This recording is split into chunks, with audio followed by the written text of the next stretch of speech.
Call to order Buhl City Council meeting, Tuesday, June 13th, 2023. Mr. Jeffries, please take the roll. Councillor Keeley. Here. Councillor Loeffler. Here. Councillor Hadrava. Here. Councillor Towner. Here. Mayor Carter. Here.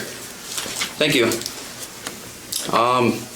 Mr. Jeffries, we have any changes to the agenda as presented? We do. We have one addition to the agenda, which I propose we take up under new business item A1.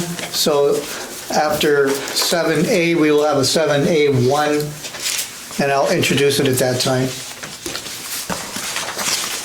If we're going to add to the gender, we should announce it now. Okay. Just so it's... We have a resolution to accept a donation from the city from C&B Warehouse Distributing for some funds being given for the L-Class reunion and the 4th of July. We wanted to recognize that at this meeting because the events will happen before our next meeting. Okay.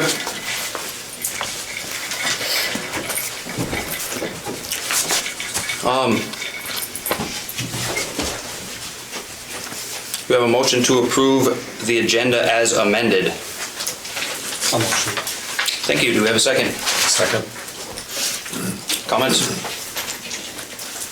All those in favor say aye. Aye. Those opposed? Agenda approved. Reports from department heads. How are you doing, Trent? Oh, not too bad. Excellent. Bergson Cashville had come in probably, I think it was 2 weeks ago now. I don't know, everything melted into one. But they ended up replacing all the pipe. There was probably 2 pipes that could have maybe been put in, but they had quite a bit of scaling. I know Mayor Carter had taken a look at them. Mm-hmm. There was some scaling inside. Once you chip away that scaling, the metal's kind of dimpling a little bit. So we probably could have got away by sticking those 2 pipes in, but I didn't think it was worth it, so we just went all new on that. And then over this weekend, we had a sewer blockage at the trailer park. And once we had to call an A1 in order to jet it out because we weren't able to clear it up. And I wanted to take this moment to be able to kind of let people know that what should be flushed down the toilet, because this specific blockage was caused by flushable wipes, or they could have been baby wipes too, but a lot of people, they see the flushable wipes and so they flush them. Well, I can tell you, flushable wipes are not supposed to be in the sewer system. It just causes problems like this one did. And so just kind of let people know. And also another big problem is feminine products. Those should not be put in the sewer either. I talked with Diane, we're looking, hopefully, maybe put out something in the next newsletter, which I know it doesn't come out for a while. Just a reminder to let people know what can be put in the sewer system, which basically comes down to just human waste and toilet paper and water. Otherwise, it's not that it shouldn't go in the sewer system. Wood takes okay? Wood takes okay? Yeah, that'll work. See a lot of them this year. Yep. Excellent. So well number 1 is all brand new. Yep. All the pipe. Everything's working. Actually, so once we got down to it, it was the check valve was the problem. I'm actually surprised that it even functioned at all because it had rusted through in the middle, and I think the times that it worked, it was just pure luck. So it was definitely needed, and actually down just above the motor head, the pipe was starting to actually break apart. So it is at the end of its life. So. Excellent. That's all. Okay. Thank you. Mr. Jeffries, anything from staff? Thank you, Mayor Carter. I just have a few things, mostly reminders. First of all, the all-city cleanup is underway through this week. Everybody should have had their stuff set up by now, but we understand if you forgot something, get a hold of us at City Hall and we'll try to accommodate you between now and Friday. Also, coming up on Friday will be the end of the warranty period for the CIP project for items to get on the punch list. Any construction-related issues from the capital improvement project work for the last 3 years will need to be into our office by Friday or they won't be considered under the warranty terms. So please make sure, if you have anything else, to get that in. Also, on next Monday, we will be closed. We're now required to celebrate Juneteenth. So City Hall will be closed on Monday, and there will be no city services on that day as well. Finally, next time you see us at this meeting, the main part of the summer activities will be over. So have a great time at them. Go to the all class, go to the 4th of July, go to the fireworks. Be safe, be polite, be sensitive to your neighbors, and enjoy the activities that many people in town are trying very hard to make happy for everyone. That's all I have. Thanks. Thank you, Mr. Jeffries. All right, consent agenda. The minutes, regular city council meeting, May 16th, 2023. Special city council meeting, May 25th, 2023. Special city council meeting, May 30th, 2023.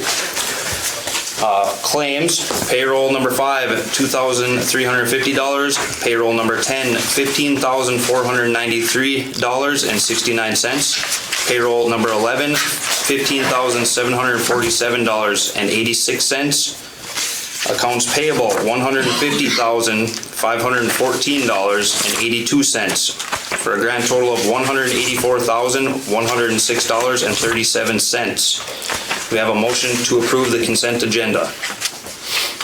So moved. Thank you. We have a second? I'll second. Thank you. Any questions? Discussion? Hearing none, all those in favor say aye. Aye. Those opposed? Consent agenda approved. All right, moving on to business.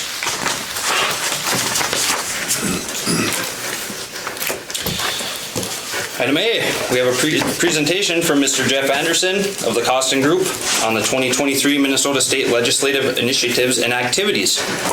Welcome, Mr. Anderson. Thank you, Mayor. Thank you, councilors. It's an honor to be here and to be able to update you on the legislative session.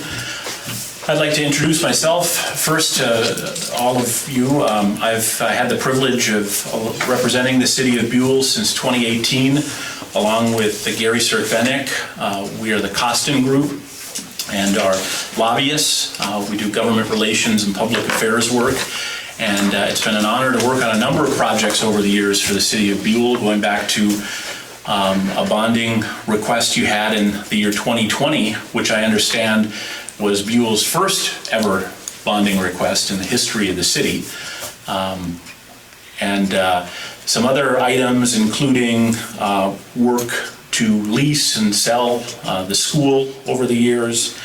The city had an issue back in 2021 with a grant that it had received from the state of Minnesota back in the 1980s, and there were some challenges by the DNR and by the LCCMR, the Legislative Citizens Commission on Minnesota Resources, questioning how some of those funds were used related to land, and working with Senator Tomasoni and Representative Liz Lagarde, we were able to resolve those issues a few years ago. And then most recently, we were able to work with one of our other clients, Essentia Health, in reestablishing ambulance service for Buhl. And so these are always fun and interesting and rewarding projects to work on behalf of the city, in front of the legislature and in front of other entities. And this year, of course, we were able to help represent you in front of the legislature with a new bonding ask for additional water infrastructure dollars, and I'll get to that in a moment. So this legislative session was very unique. For the first time since in about a decade, there was a trifecta of power. The DFL, in this case, controlled all three branches of government. We had 6,705 bills introduced this legislative session, 75 new chapters of law written, and the governor's first veto. So it was like a fire hose, drinking from a fire hose at the legislature this year. A lot of activity versus last year, where we had divided control of government and it was not a budget year. So at the end of session, essentially everyone went home. There was no bonding bill, there was no tax bill. This year was just the opposite of that. I want to thank the mayor and Mr. Jeffries for assisting us in St. Paul, coming down with quick notice to testify in legislative committees in support of the bonding request, bringing bottles of water with that we were able to distribute with the help of Representative Liz Lagarde to the bonding committee members. All of those little touches, I think, really help set projects apart and make them memorable. Some of the other things that were new this year, half of the legislature was new, including new representation from the Iron Range. Senator Farnsworth was elected last November after the passing of Senator Thomasoni and assumed office. Representative Liz Lagarde was re-elected last year and in the DFL majority became the chair of the Property Tax Committee, also serving on the full Tax Committee, the Environment Committee, and the Veterans and Military Affairs Committee. It helps when you have someone in the majority representing you, and it helps even more when you have a committee chair representing you, because they have a great deal of influence in the legislature. And Representative Liz Lagarde, I can't say how motivated he was to be able to help communities like Buhl as a member of the majority. The tax bill is where I'll start quickly just to review, because that's probably one of the biggest and most impactful pieces of legislation for cities like Buhl, for communities, for counties, and for just citizens. This tax bill included things like a full Social Security state income tax exemption for those couples earning less than $100,000 annually, or $78,000 as single heads of household. It included direct rebate checks of $260 per person, with an additional $260 for each dependent, up to 3. Those checks will be going out to taxpayers this fall. The bill provided for a child and working family tax credit, a homestead credit refund, increase in the film production tax credit, increases in modernization and the payment in lieu of taxes program, and I think very important for cities, an increase to local government aid, an additional $80 million a year in local government aid for cities across the state of Minnesota, and I'll talk more about that in a moment.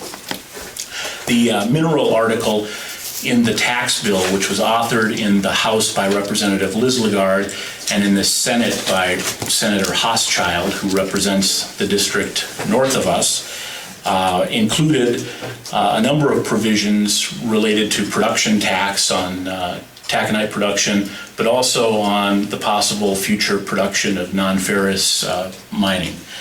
It also included funding mechanisms for a lot of our Iron Range school districts, including Rock Ridge, Chisholm, and Hibbing. It included sales tax exemptions on their construction projects, which allows money to flow back into the projects.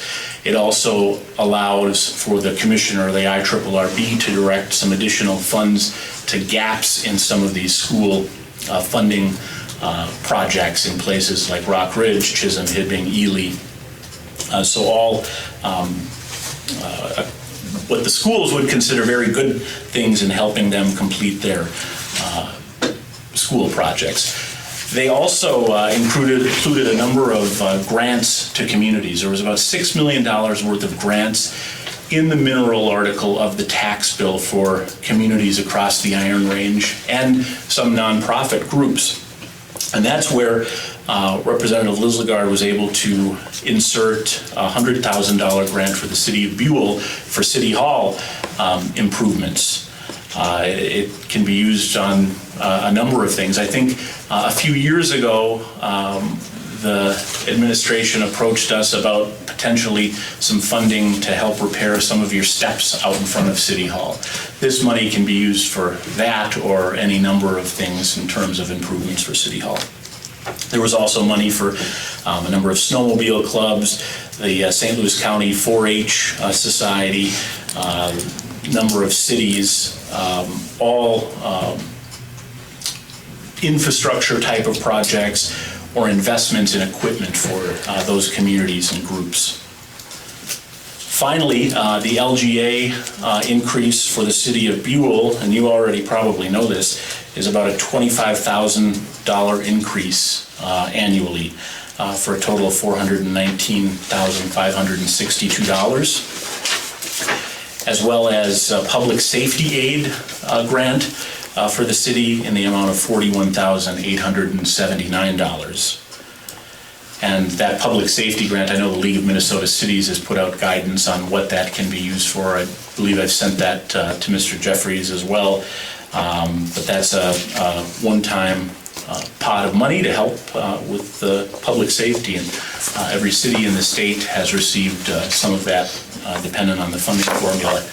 And I'll say again, it's good to have someone representing you who understands LGA and that impact, and Representative Lislegard wrote that portion of the tax bill and I think has that knowledge from being a mayor in Aurora and understanding the impact of LGA. So then when it comes to capital investment, it was kind of hit and miss there for a while. The Minnesota House passed a bonding bill initially in March that included a number of projects. It did not include our project in Buhl at that time. It was bipartisan because in this current legislative environment, in order to pass a bill where the state borrows, issuing general obligation bonds, they need a supermajority in both chambers. And so given the political makeup and the the slim majority that the DFL has in both chambers, they need Republican votes. And so in the House of Representatives, 22 Republicans voted with the DFL to pass that bonding bill, including Representative Spencer Igo, Representative Roger Scraba. So most of the range Republicans in the House voted for that bill. It passed and went to the Senate, where at that time not one Republican would vote for it. They needed 7 Republican votes.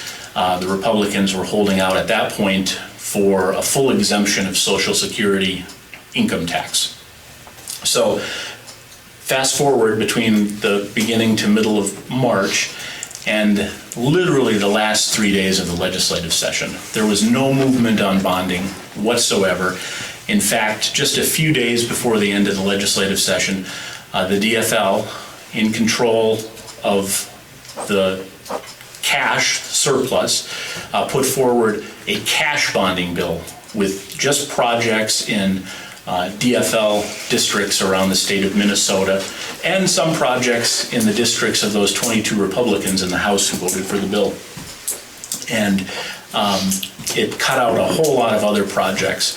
That was what they were going to try to pass, because with cash they only need a majority, not a super majority. And I think that motivated the Senate Republicans to come to the table and ultimately come to an agreement where they were able to provide enough votes to pass both the general obligation bonding bill and the cash bonding bill. The Buhl $2 million bond award was inserted in the House by Representative Lislegard and was in the cash bonding bill that passed. So all in all, between that and the increase in LGA, the mineral tax article grant, we're closer to that $2.5 million award coming back to the city of Buhl after this legislative session. So if you're measuring things based upon the dollar amounts coming from St. Paul, like most good rangers do, then it was a pretty successful year for the city. I'll just touch on a couple of other things. There are so many projects in northeastern Minnesota as a whole. I think close to $150 million worth of investment that's coming to the Arrowhead region, from transportation projects that go to the county for Highway 53 over in the Eveleth area, to environmental projects, investments in trails over at Redhead, other bonding projects in all of the surrounding cities. It was a pretty eventful year. On the front of mining, which I know is of concern to all of us here in northern Minnesota, there were no bad bills that had hearings or made it anywhere that would have restricted mining, especially taconite mining or copper nickel mining. Those were stopped and didn't see the light of day in St. Paul. There's people who always introduce them, but the key is making sure they don't go anywhere. So with that, I'm happy to take any questions. I could literally go on and on about all of the things that happen in St. Paul that are good for our neck of the woods. There's a lot of them. In fact, we're still, as we wade through some of these bills, still discovering good things that are happening for northeastern Minnesota. So happy to answer any questions. And again, I just want to say it's an honor to represent you in front of the legislature. And we have good partners to work with. Our bill, our bonding bill, of course, was authored in the House by Representative Liz Lagarde, and it was authored in the Senate by Senator Farnsworth. And both, of course, have open doors for the mayor, Mr. Jeffries, and I know any of you who may come to St. Paul in future years, their doors are open and they want to do what they can to help Buhl. So with that, I'll shut up. Thank you very much. Do you guys have questions? Not so much a question, but I know you mentioned the homestead credit refund, whatever it is now, the increase to that. I know that was brought up at the local Board of Appeals meeting, and I thought it was good to see an increase for that with the way home values went up this year. So Yeah, there was, Counselor, there was, so it's a one-time property tax refund increase and an expanded homestead credit refund. And then just in general, the area of housing, there's over $300 million appropriated by the legislature for housing-specific projects. So as the agencies begin to come out with guidance and processes for how communities access those dollars, that's something we should talk more about. And of course, our legislators will certainly advocate on behalf of, we have projects that would fit the bill in terms of how those dollars are going to be awarded. But there was a lot of money put into housing specifically going forward because, again, every community you go to has the same challenges. The infrastructure, aging infrastructure, and I should say in greater Minnesota, the aging infrastructure and the lack of housing options or terribly old housing stock and not any new housing stock. So I think the legislature recognized that there needed to be more investment in those areas, and they did that this year.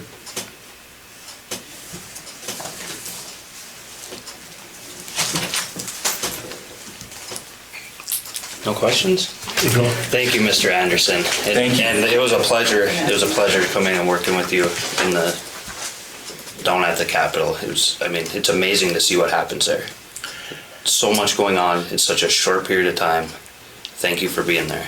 Thank you very much, and thank you for having me. I love coming to city council meetings. I should have said this in my introduction. I was born and raised in Ely, and after graduating from high school, I moved to the big city of Duluth, and I've lived there for the last 25 years, and I served on the city council in Duluth and was the president of the council, and so I always love city council meetings. And all the people who show up to attend this. Thank you very much. Yes, thank you, Mr. Anderson. Thank you.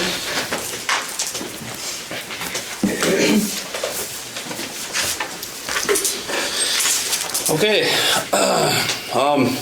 moving on to Item A1, Mr. Jeffries. As we mentioned earlier, we got a very generous donation from C&B Warehouse Distributing, Inc. And they indicate their desire to have us allocate funds as we see fit to the all class or the 4th of July festivities. And it's, I want to make note that Russ Troutwine, the president of C&B Warehouse Distributing, indicated that he and the company wanted to make sure they donated to the upcoming festivities and to use the expenses any way we see fit for these summer activities. So you have before you what is resolution number 23-49 to accept said donation to the city. That's all I would have.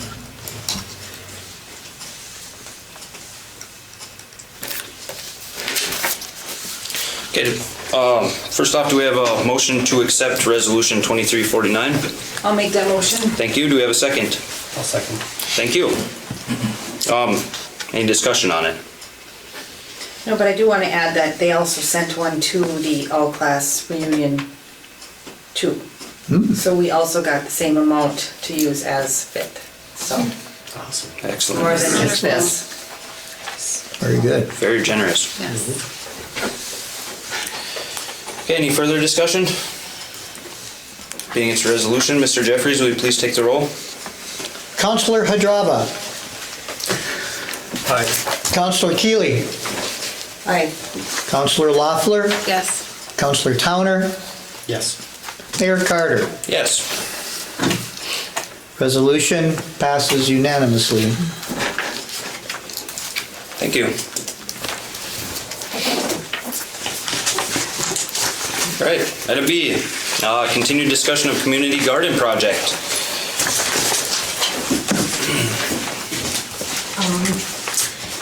Yesterday we went, well, up to, Could you please identify yourself? oh, I'm sorry, I'm Kelly Gergen, I'm here to talk about the community garden project. Yesterday we went up to the memorial garden and there is a, like a water fountain. You can, I'm not sure if it works or not, but I figured if it does work, maybe we can put the garden over there. And if not, maybe, you know, maybe at the rink still too, but I really like it at the memorial garden. It doesn't work? It doesn't work, no. Okay. I just, that's all I can mention right now.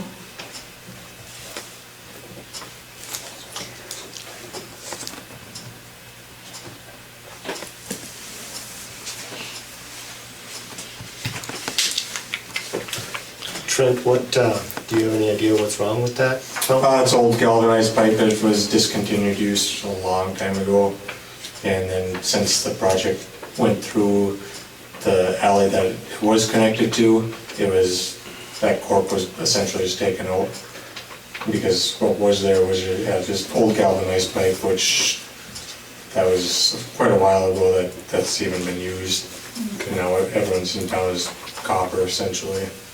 So it's not like, Yeah, so in order to get water to work there, you have to run all new copper piping from the alley to the south. So you're looking at, just off the top of my head, you're 200 feet of copper line that would have to be added to it. And you'd have to go in between property lines to do it. okay. Oh.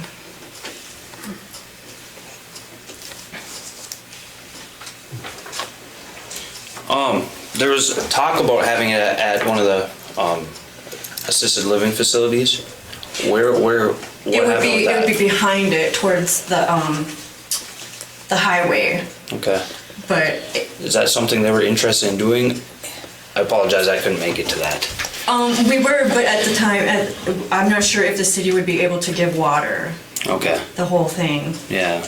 And it was a little bit of like a trespassing kind of. Yes. We had to go around and it's their property and I don't know how Members of the comfortable public. of the people, public, would Yeah. want to actually go onto their property. So Yeah. we did also head over to the rink that Mr. Jeffries had picked out. And we couldn't quite figure out where you had picked, because there was that nice flat area that was right next to the hockey rink, but that was so far away from the shack. So we kind of figured it was right up on top next to the shack, but we didn't know where you felt that it was a good spot for it. Right on the rinks, both of them, On the rinks? on the rinks. No, then we don't want it that way. Okay, I thought that's what you had mentioned before, because there's no summer usage for it, and in the winter, it becomes the ice rinks again. But please, Kelly. Well, if you put it on the rinks, because there will be, there'd be raised, Oh, raised beds? Raised Oh, okay, beds. that's different then. Yeah. So, I mean, there might be some on the ground, but there'll be a couple rising beds too for people who can't bend over.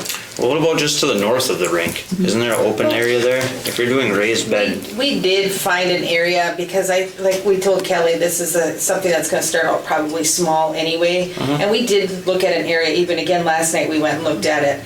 And we're right up above, it's your parking lot, it's your shack, and then right here, there's like a level piece of land. And actually you could work with the incline too by building some of those in there if we ever decide to get bigger. But for the time being, what Kelly is probably gonna have to do is start something small. And that area right there is perfect in a sense because it's right there by the water. So, so that people aren't hauling hose all over the place. And I agree with Kelly, I don't think it should go on the skating shack, because if they're gonna be permanent, then. and I was not aware of the raised bed permanent nature of it. And she hasn't quite figured out what kind of product she's using, but some was recommended last night, but we really liked where that fountain was, and the neighbors even came out and talked to us and said they'd be really happy to have it there, but without water, it would make it Yes. very difficult. Right now, don't know which group did it last year, but they planted a bunch of hostas. And so we actually water those with the kids' truck on Mondays and Fridays. So that garden bed is used, I'd say. So you could water it. Just saying. And we're not talking a lot. I mean, these things aren't that big, and she's like talking, starting with 5 just to see how something like this even goes. What if there was just a rain barrel that had a hose attachment left out there? Could you just fill the rain barrel for them to water as they come in and as it's needed, or? It's definitely a possibility. Then you just have to think, do you want a rain barrel kind of sitting out there in the middle of the Memorial Gardens? So, I don't know. You can make it decorative. The nice thing is that it's protected by the neighbors because they really take care of that area and they watch over it. Whereas if you're going to be at the skating rink, it's a little bit more out and nobody really watching out there and for vandalism. So that's why that Memorial Park last night when we walked out there looked like Yeah, a really good idea. And I thought it would be safer for like animals coming over there, because there's people, I mean, they'll take, they can shoo away the deer. Over by the rink, if a deer comes, I don't know. I mean, I'm sure people see it, they would shoo it away too, but it just, over there by the Memorial Garden, it just, just my thought on that one. Can you build a bigger scale model of that And water tower you got in your front yard for? Even though That's there's. what I was thinking. That was my thoughts. I mean, if you're doing raised beds, some nicely crafted raised bed gardens in there. I mean, to mow around it might be a little more weed whacking. Then if we could do some sort of water storage that isn't ungodly, unsightly, blue barrels sitting on a stand or something. And even, I bet our fire department would be willing to fill up water storage once in a while for us. Or people from home, if you go to tend your garden, bring a 5-gallon bucket of water. That's for our cemetery barrels, the fire department fills those up for us. Okay. Give you an idea of an auction. Yeah. Mayor Carter, if I may, to remind everybody, at least correct me if I'm wrong in my memory, but back in the day, new Highway 169. Memorial Gardens was the highway going out of town, and it was one of the only divided highways in the range. It's very, very attractive. And the whole concept of a, I don't know, 250, 350, 500 gallon tank that maybe mimics the water tower would be a good addition to that area of town, and also be functionally serviceable. And then it would also help all the people that already water the plants there. They could use it instead of using their own, so. It's very well taken care of and it's very well watched, and we were very well watched last night, so.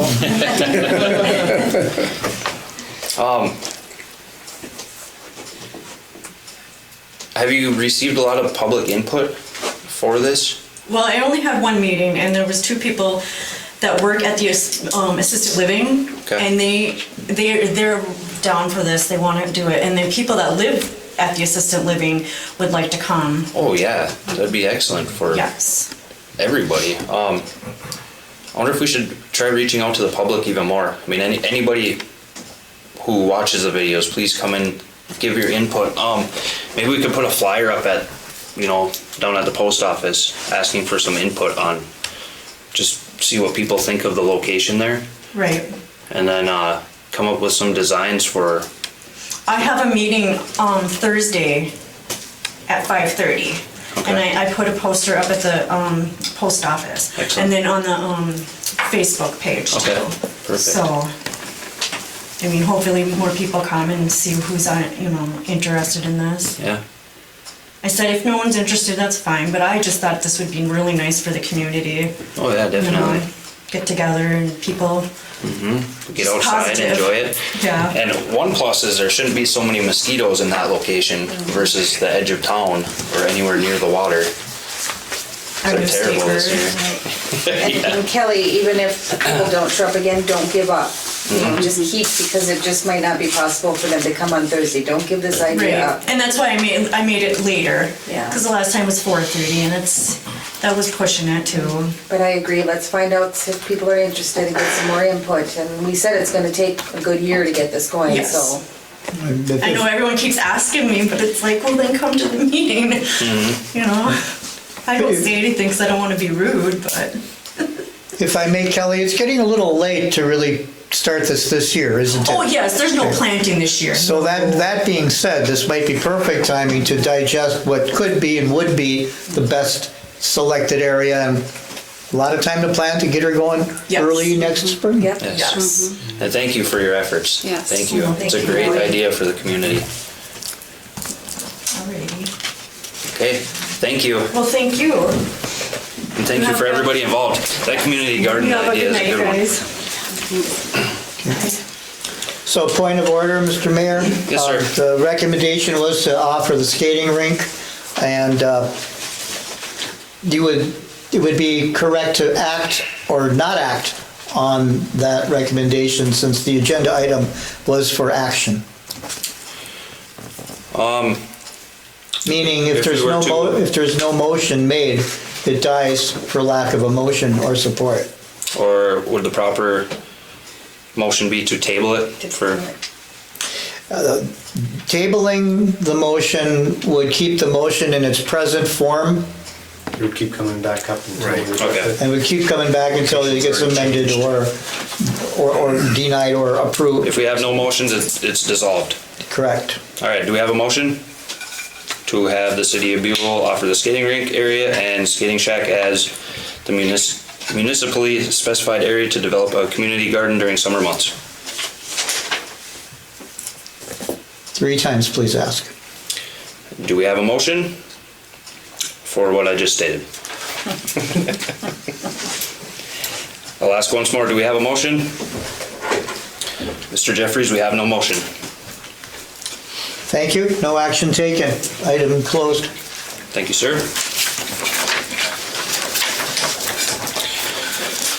Moving on to item C.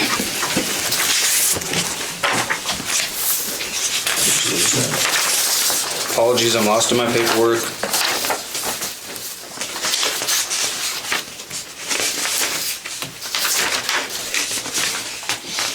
Oh, okay. Sorry, I was lost. All right, item C, consider resolution of participation in Minnesota Office of the State Auditor Performance Measurement Program. Mr. Jeffries, would you like to take this one? Thank you, Mayor. In 2010, the Minnesota Legislature created the Council on Local Results and Innovation. The Minnesota Office of State Auditor created a standard measures program in 2012. Participation in the standard measures program by a city is voluntary. Cities that choose to participate in the standard measures program must officially adopt and implement at least 10 minimum performance measures and systems developed by the council. That's the Council on Local Results and Innovation, not the City Council. So the Minnesota Local Performance Measurement Program was created to support counties and cities in their efforts to continuously improve service delivery and to encourage collaboration and communication with its citizens. A city that elects to participate in the standard measurement program is eligible for a reimbursement of 14 cents per capita and is also exempt from levy limits for taxes payable in the following calendar year if levy limits are in effect. Reporting on the program is required to both the constituency, the citizens and residents of the city, as well as the Council on Local Results and Innovation. So there's about 40 cities and 20 counties, maybe closer to 30 counties that participate in this program. The upside from my standpoint is if we participated, although there's a minimal financial impact, information that we might receive back from the citizenry about our services, our facilities, our form of government might be very valuable. There are many ways that this could be done. One of the easily identifiable and easiest ways is a survey. Send a survey out in the water bill or on the website or down at one of the public posting areas, and once a year we collect and look through those results and report that to the Office of the State Auditor. So my recommend, and there's no compunction to continue to have to be a participant. You can try it for a year, and if we don't like it, let it go. You can continue forever in perpetuity. Or I have seen where some cities have done it for a while, not done it for a while, came back into the program, got out of the program. So it's very flexible, you're really not committing. So my recommendation that I'm putting forward to you is that although there are limited benefits available to the city to participate in this program and evaluate the usefulness to the city annually.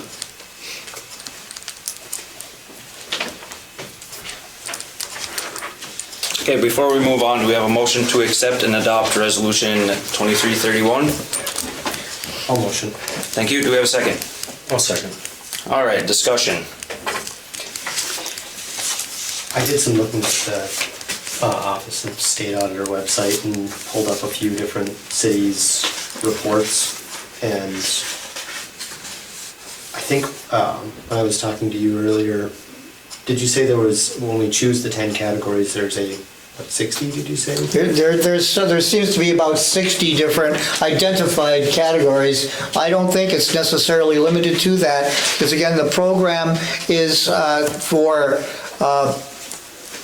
increasing the information about improving citizen service delivery, to encourage collaboration for communication, to get feedback on everything you can think of under local government, from again service hours to condition of infrastructure to policies that impact the constituency on a regular basis. And I can't say for certain they would not allow other new individual measurements, but I would suspect strongly if it fell under the certain categories they have, they would find it quite acceptable.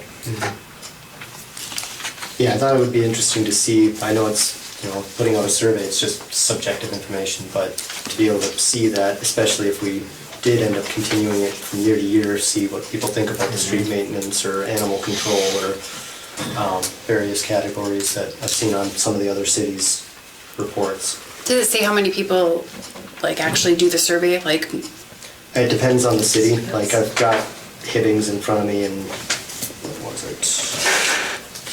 I think it was like 700 or so people. And I think I Did also, they send that out to the whole community? well, I don't know how they did it. I didn't get to look into it too much, but I Their did. population, that's not a very high percentage. Right.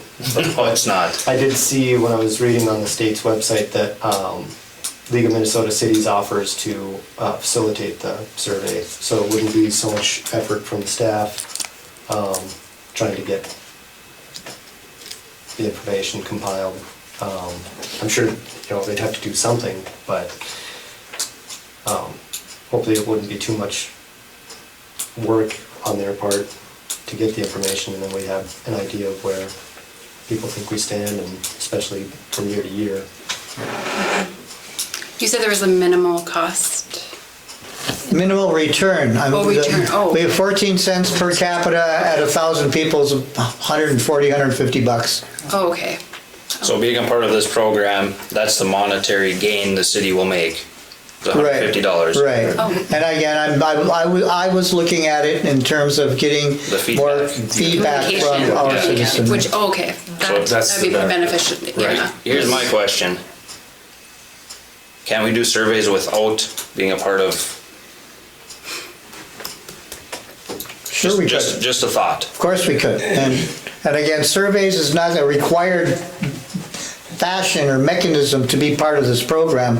It's just one that's been used by many cities and or counties and is kind of easily workable, I guess. And it sounds like they must provide data too. The results. The results, from- yeah, like the data, so instead of us doing our own, like instead of us doing our own one. Yeah, they Like do some all of the- They would Hibbing's do here, both. some of it's statistical, like library visits from year to year and how much they've gone up or down. So who collects all of that data and compiles it, Mr. Jeffries? Well, that would depend. That would be the city. Yeah. And then its report would be sent once a year annually to the, So the city does all the legwork, comes up with this report, and then it's sent to the state auditor. correct, Okay. right. And we get $150. In money, right. Or consideration of levy limit implications, but we do not have a levy limit in place to my knowledge.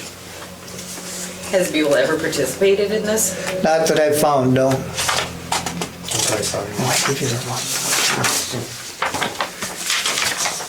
Hibbing was the only closest city I saw, just quickly skimming through the reports. Most of the other ones were near the Twin Cities. Here, Randy. I mixed up. Thank you. I think it'd be a good idea to get like communication to see what the community. Here. I was gonna say, So we just got that one. They were, they're mixed up. They're not all the same numbers, so here, make sure you're looking at number 31. Well, yeah, that's where I'm at. Why do we have to Look be at a part number of this? 31. To gather and compile Yeah. and put together our report on our own. I just heard a whole There's bunch on 32. Facebook. I read it all weekend. See, I got 31. Oh, see, I have 32. yeah, I don't have any 32s. That's coming up next. There you go. Right. Thanks. Darn copier didn't have the sort function on. Okay. Yeah, I mean, I don't think it would cost us much in staff labor. I mean, probably more than the $140 reimbursement, but it could be valuable information. Well, it could be, but we have to be part of an organization to reach out, gather the data, the information, compile it, and put it into a report. That's just my question. Well, when it says on the state auditor's website that the LMC would facilitate that, they wouldn't do that for an additional cost, would they, or would it cost us for them to do? Oh, I would not believe there'd be a cost, no. Okay.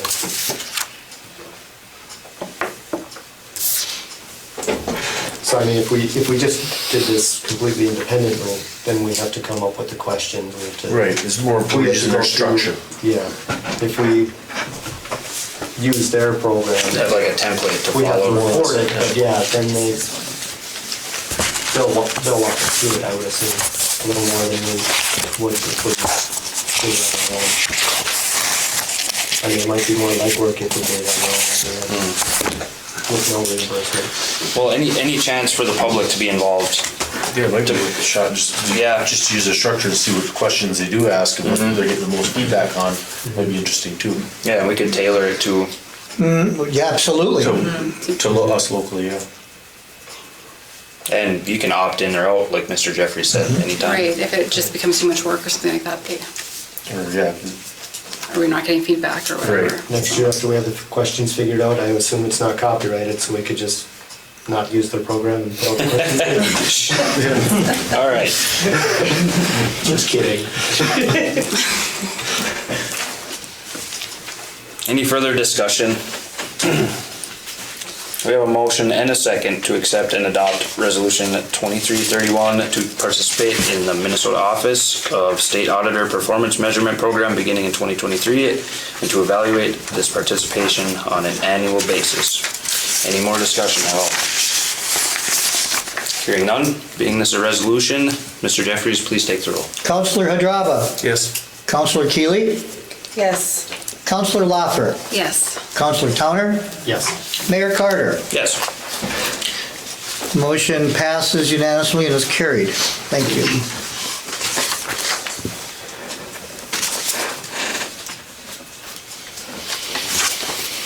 Moving on to item D, consider resolution of support for State of Minnesota 2024 capital budget request. Mr. Jeffries, would you like to lead us into this? Yes, thank you. The State of Minnesota Office of Management and Budget is now accepting requests for capital budget eligible projects for 2024. This is commonly known as the bonding bill projects. So potential funding allocated for projects would be distributed through theoretically next year's bonding bill. As we heard from Mr. Anderson, the city has received some allocations from recent bonding bills. However, substantial work remains to preserve existing infrastructure and repair or improve existing facilities. Additionally, the allocations we previously received have either been consumed or the amounts are not sufficient to carry all anticipated future project expenditures to completion. So a portion of the process for requesting a capital budget request, or admitting or putting in a capital budget request, is a local resolution to support from the governing body. So my recommendation for this is to submit a capital budget request for the 2024 capital budget year for citywide infrastructure improvements, including but not limited to water storage and distribution, preservation and improvement, South Industrial Park sewer and water infrastructure preservation and expansion, South Industrial Park design development, and additional residential development pre-design, design, and infrastructure initiatives.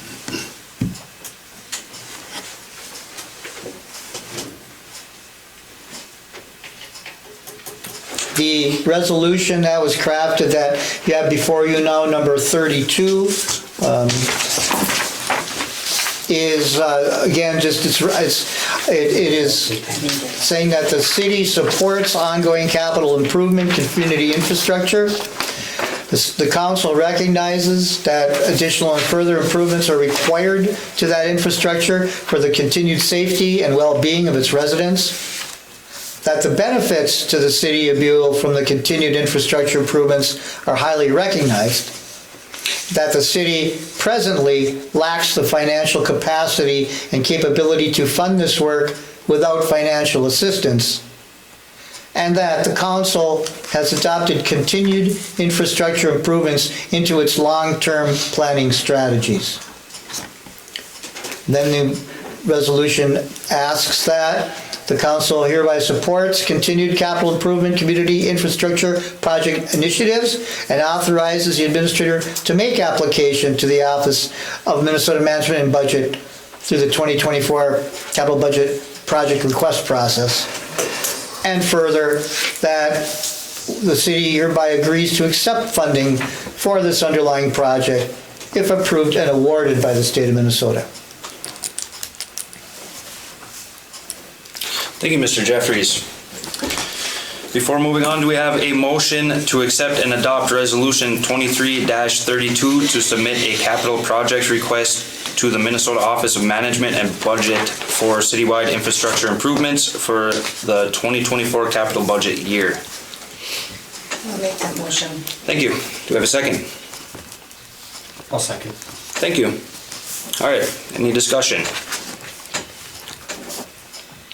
This will be authorizing Mr. Jeffries to submit for the 2024 capital budget year.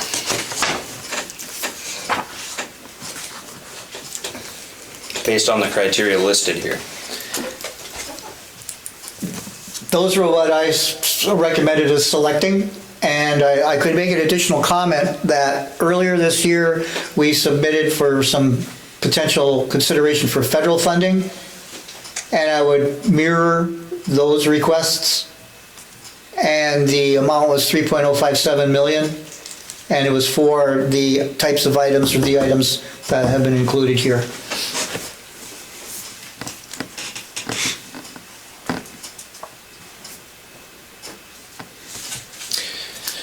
Well, my thoughts are, we need to be proactive.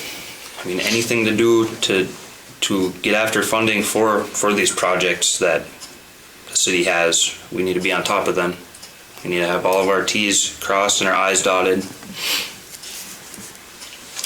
And this just begins for the 2024 year. Correct, and Mayor, I apologize, I neglected to mention, the window will be closed by next council meeting. Okay. We need to act one way or another this evening. Any further discussion? Being this a resolution, Mr. Jeffries, please take the roll. Councilor Hadrava? Yes. Councilor Keeley? Yes. Councilor Loeffler? Yes. Councilor Towner? Yes. Mayor Carter? Yes. Resolution passes unanimously and is carried. Thank you. Thank you. Moving on to item E, request for sewer replacement fund transfer. The United States Department of Agriculture, USDA Rural Utility Service, RU, has been a partner with and has offered financial assistance to the city throughout the various phases of the capital improvement project. Minnesota statutes 446A 072 establishes and sets the provisions for a water infrastructure funding program. A portion of this statute sets provisions for governmental units which have received grants and/or loans from certain agencies, including the USDA. One of the provisions of receiving funding is the requirement of a governmental unit to establish a system replacement fund. The city finance manager, Diana Thronson, has been made aware of this requirement and offers additional information and recommendations in her memorandum, which follows.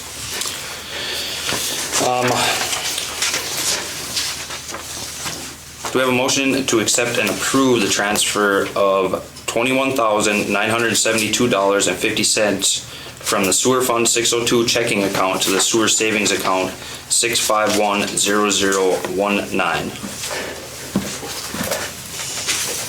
I'll make that motion. Thank you. Do we have a second? I'll second. Okay. Discussion. Mayor Carter? Yes, sir. Perhaps, I see Diana in the audience. Would you like to elucidate it all? Or? Hi, Di. Hello. You want to touch on this for us, please? Well, the 21,000 is for year 2021 and 2022.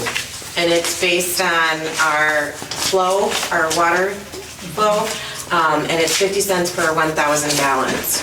And that's how it is calculated, and it is state statute. So they set the formula, they set the rate, and we just need to comply. And we follow along. That's right. And if I may, Diana, this would be an annual transfer based upon the previous year's annual flow. Yes. All right.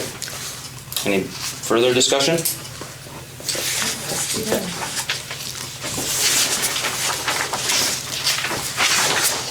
All right, hearing none. All those in favor say aye. Aye. Those opposed?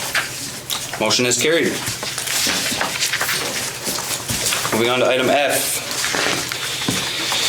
Resolutions for conveyance of real estate and recording of warranty deeds for parcels related to Damien Second Edition, which is the new development. The plat of Damien Second Edition has been received and recorded by St. Louis County Recorder.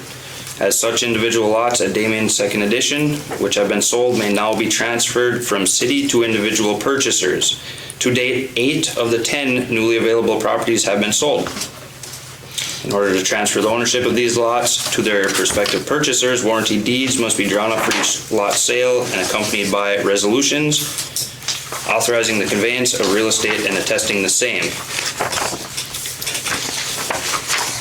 So, resolutions authorizing the conveyance of real estate and attesting the same have been prepared for all 8 Damien Second Edition lots sold to date.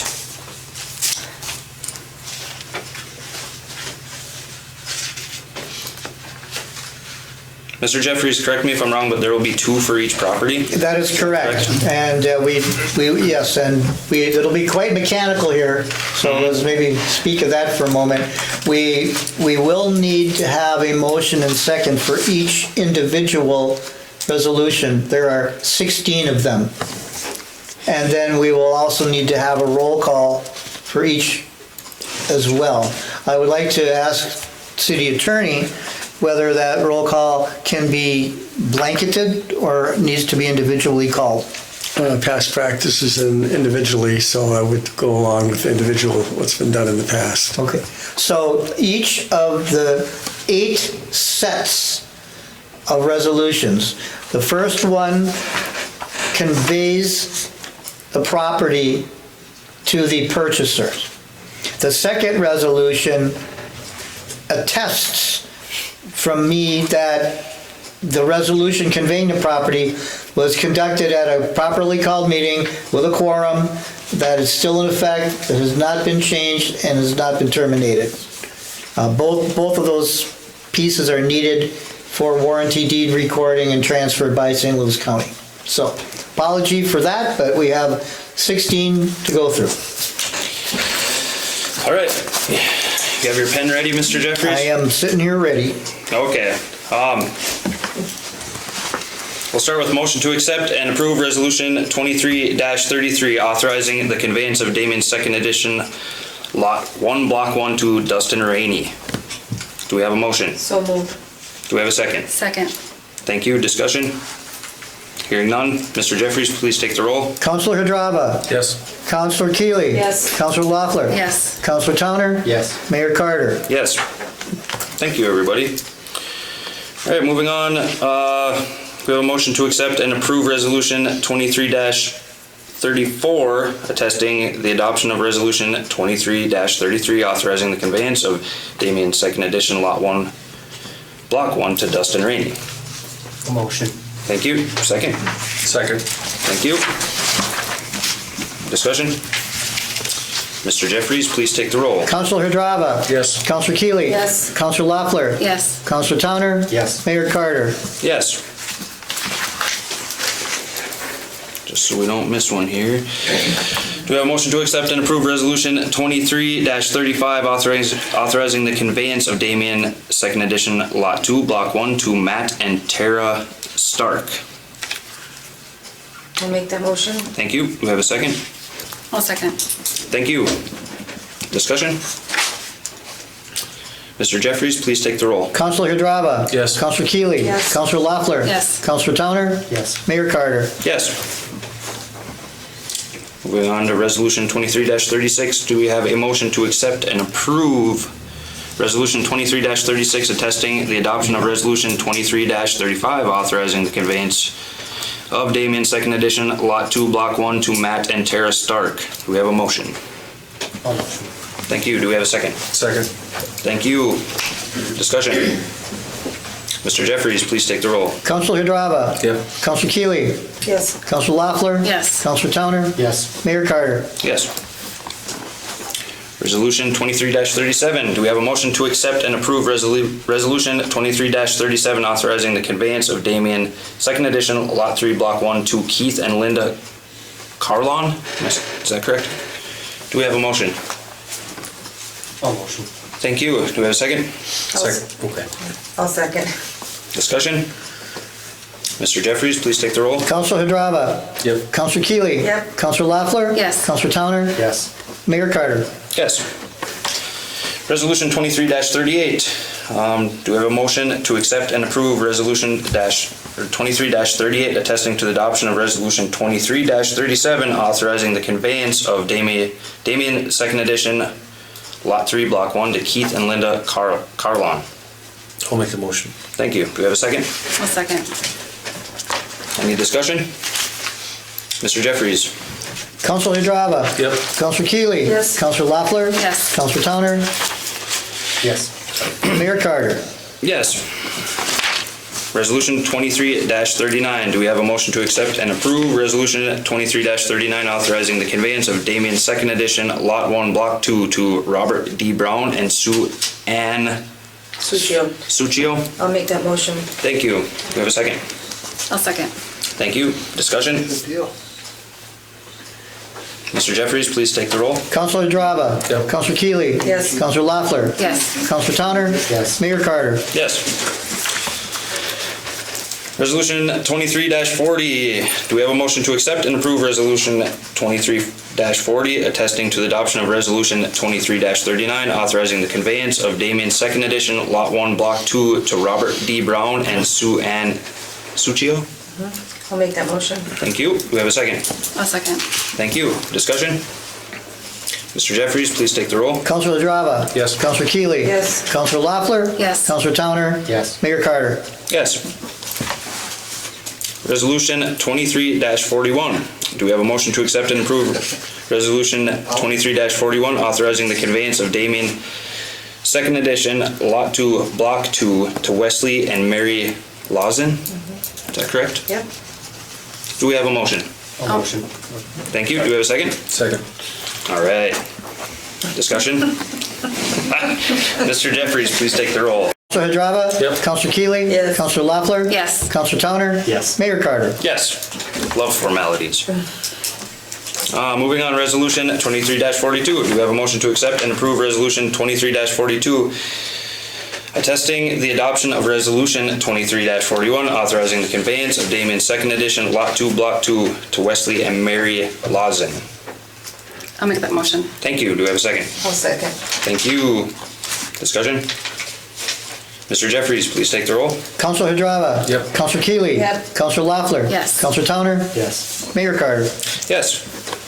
Resolution 23-43. Do we have a motion to accept and approve Resolution 23-43 authorizing the conveyance of Damien second edition, Lot 3, Block 2 to Dana Pakala?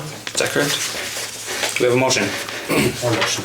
Thank you. Do we have a second? Second. Discussion. Hearing none, Mr. Jeffries, please take the roll. Counselor Hadrava. Yep. Counselor Keeley. Yes. Counselor Loeffler. Yes. Counselor Towner. Yes. Mayor Carter. Yes. Resolution 23-44, do we have a motion to accept and approve Resolution 23-44, attesting to the adoption of Resolution 23-43, authorizing the conveyance of Damien second edition, Lot 3, Block 2 to Dana Pakala? I'll motion. Thank you. Do we have a second? Second. Excellent. Any discussion? Mr. Jeffries, please take the roll. Counselor Hadrava. Yep. Counselor Keeley. Yes. Counselor Loeffler. Yes. Counselor Towner. Yes. Mayor Carter. Yes. Resolution 23-45. Do we have a motion to accept and approve Resolution 23-45 authorizing the conveyance of Damien second edition, Lot 5, Block 2 to Mr. Jeffrey Hill? I'll make that motion. Thank you. I'll second. Thank you. Discussion? Hearing none. Mr. Jeffries, please take the roll. Counselor Hadrava. Yep. Counselor Keeley. Yes. Counselor Loeffler. Yes. Counselor Towner. Yes. Mayor Carter. Yes. Moving on to Resolution 2346. Do we have a motion to approve Resolution 2346 attesting to the adoption of Resolution 23-45 authorizing the conveyance of Damien second edition, Lot 5, Block 2 to Mr. Jeffrey Hill? I'll make that motion. Thank you. Second? Support. Thank you. Discussion? Hearing none, Mr. Jeffries, please take the roll. Counselor Edrava? Yes. Counselor Keeley? Yes. Counselor Loeffler? Yes. Counselor Towner? Yes. Mayor Carter? Yes. Moving on to Resolution 23-47. Do we have a motion to accept and approve Resolution 23-47 authorizing the conveyance of Damien's Second Edition Lot 6, Block 2 to Gary and Janet Salin? Am I pronouncing that correct? I think it's Celine. Celine. That sounds better. Do you have a motion? I'll make that motion. Thank you. Do we have a second? I'll second. Thank you. Discussion? Mr. Jeffries, please take the roll. Counselor Edrava? Yes. Counselor Keeley? Yes. Counselor Loeffler? Yes. Counselor Towner? Yes. Mayor Carter? Yes. All right, finally, we have Resolution 23-48. Do we have a motion to accept and approve Resolution 23-48 attesting to the adoption of Resolution 23-47 authorizing the conveyance of Damien's Second Edition Lot 6, Block 2 to Gary and Janet Saline? Could you do that again? I can't. If I get the names wrong, I'm sorry. All right, everybody catch it. I'll make that motion. Okay, I apologize if I butcher the names. We're getting through it. We got a motion, we got a second. Did you catch it, Mr. Jeffries? I got it. Excellent, perfect. Discussion? We need a buzzer. Hearing none. Mr. Jeffries, please take the roll. Counselor Edrava? Yes. Counselor Keeley? Yes. Counselor Loeffler? Yes. Counselor Towner? Yes. Mayor Carter? Yes. And that was our practice for the day. That was the best. That was exciting.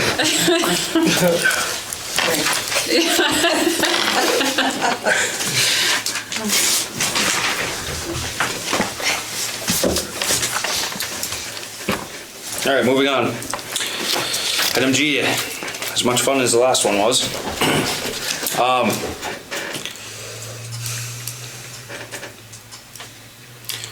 Approve hiring of summer help. The city had previously publicly posted and published advertisement for the 2023 Public Works Department summer street labor with a deadline for application date of May 12th, 2023. 4 applicants were received for consideration of filling these positions. However, 1 applicant did not accept the position. An additional application has been received, and the Public Works Department has indicated a desire to place an additional individual on the summer street labor roster to bring the crew up to 4. Do we have a motion to approve the hiring of Jocelyn Lofquist for 2023 summer street labor pending successful completion of pre-employment paperwork? I'll motion. Thank you. Do we have a second? I'll second. Excellent. Discussion. Apologies if I butchered the names again. I'm terrible with names. Sounds right.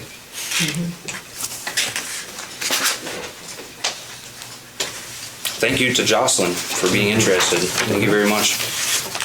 Trent, I know you're probably falling asleep back there. Apologies for that. So we'll be up to 4 summer street labor help? Correct. Okay. What do we usually run? Last year we did 4. Typically, I have in the past breaking them up to 3 on. It all depends.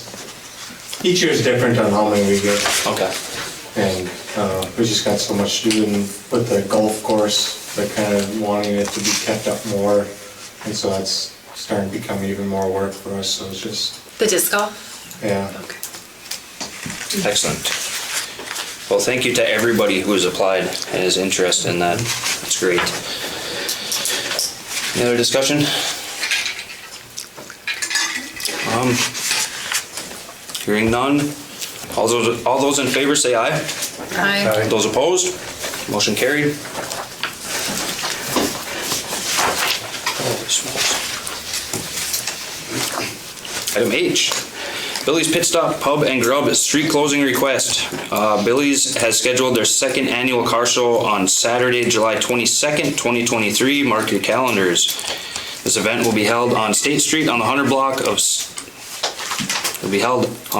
of State Street, which is directly in front of Billy's.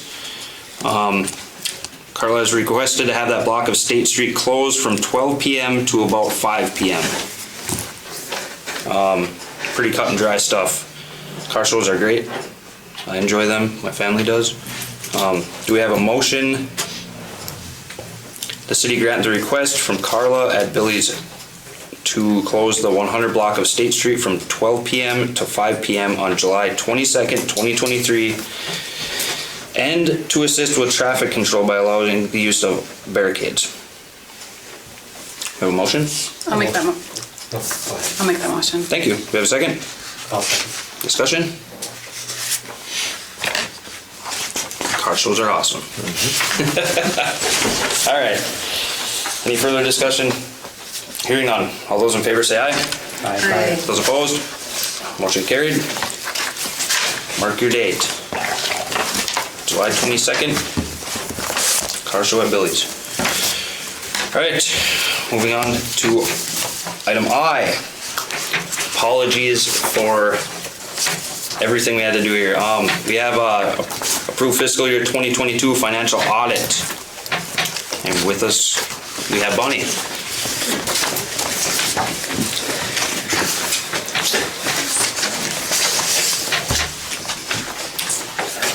Well, Mayor and members of the council, my name is Bonnie. I'm one of the partners with Sterling Company that performed the audit for the city of Buhl for the year 2022.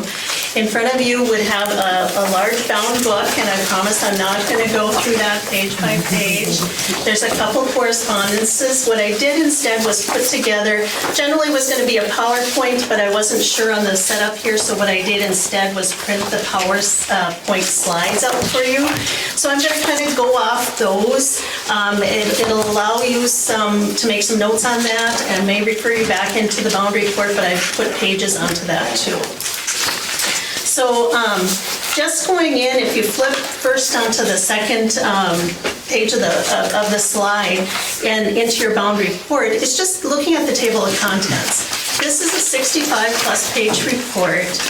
Takes 2.5 months to go through. And so there's a lot of information in there. And really the table of contents is a good place to look and to start with what is in this audit report. We'll briefly touch on each of these sections. There's an independent auditor's report, pages 1 through 3. There's a management discussion and analysis, which is a part of that audit report. That is a narrative form. It's the one spot that'll show some comparison between this year, 2022, and your 2021. There's a section called your basic financial statements, and there's actually 2 separate reporting perspectives within that financial and those basic financial statements, a government-wide perspective and a fund-based. And I'm going to just give you a few highlights, and so when you walk away from this report, there's going to be probably a half a dozen points for you to keep in mind that will be helpful to assess what happened in '22 and to be utilized going forward in 2023. There's also a section called Required Supplemental Information. Generally, that's regarding your OPEB, your other post-employment benefits, and then your net pension liability calculations, and we'll talk about those. Supplemental information is 51 through 62. There's a lot of information in the back of that audit report that details each of your individual funds. That information gets rolled up into the front of the audit report, and then we end with some government auditing standards report. So there's quite a bit in that bound report. The first one is the independent auditor's report, probably what the council is most interested in, and we're pleased to present that the city of Buhl received an unmodified opinion or a clean audit report, which signifies that in our opinion, these financial statements are in accordance with GAAP. The next section, again, there's a management discussion. If you look into the book, that's pages 4 through 15. That's that narrative option. It does give some background on how to read the statements, what are some financial highlights to put in there. So that's good reading. That will also show where the comparison is between the 2 years. The basic financial statements, and I'll bring you into the book on a couple spots. The basic financial statements, and I think we need to talk for a moment here. There's 2 reporting perspectives. Pages 16 through 19 are the government-wide. Under that perspective, the city takes and creates 2 large buckets, so to speak. You have your governmental activities and you have your business-type activities. It also brings in full accrual accounting. So under that respect, you're recording your financial assets. You're recording your buildings, your infrastructure. You're also bringing in all the debt to the city as far as your net pension liabilities, your OPEB, your bonding debt. So if you look at that first column, some of the highlights are the city of Buhl, as of December 31st, 2022, had total assets and deferred outflows of nearly $20 million. That includes $4.3 million in cash and investments, and the large part of it, almost $14 million in infrastructure. And just to note that that infrastructure is at cost, not at fair value. Your liabilities were at $6.1 million. That included your GO bond of $1.1 million. That was issued, I think that was in 2021. Part of that was between the city and the enterprise funds. You have your short-term borrowing for your infrastructure project that you did of $3.2 million. Vacation and sick leave that is owed and estimated to your staff of $65,000.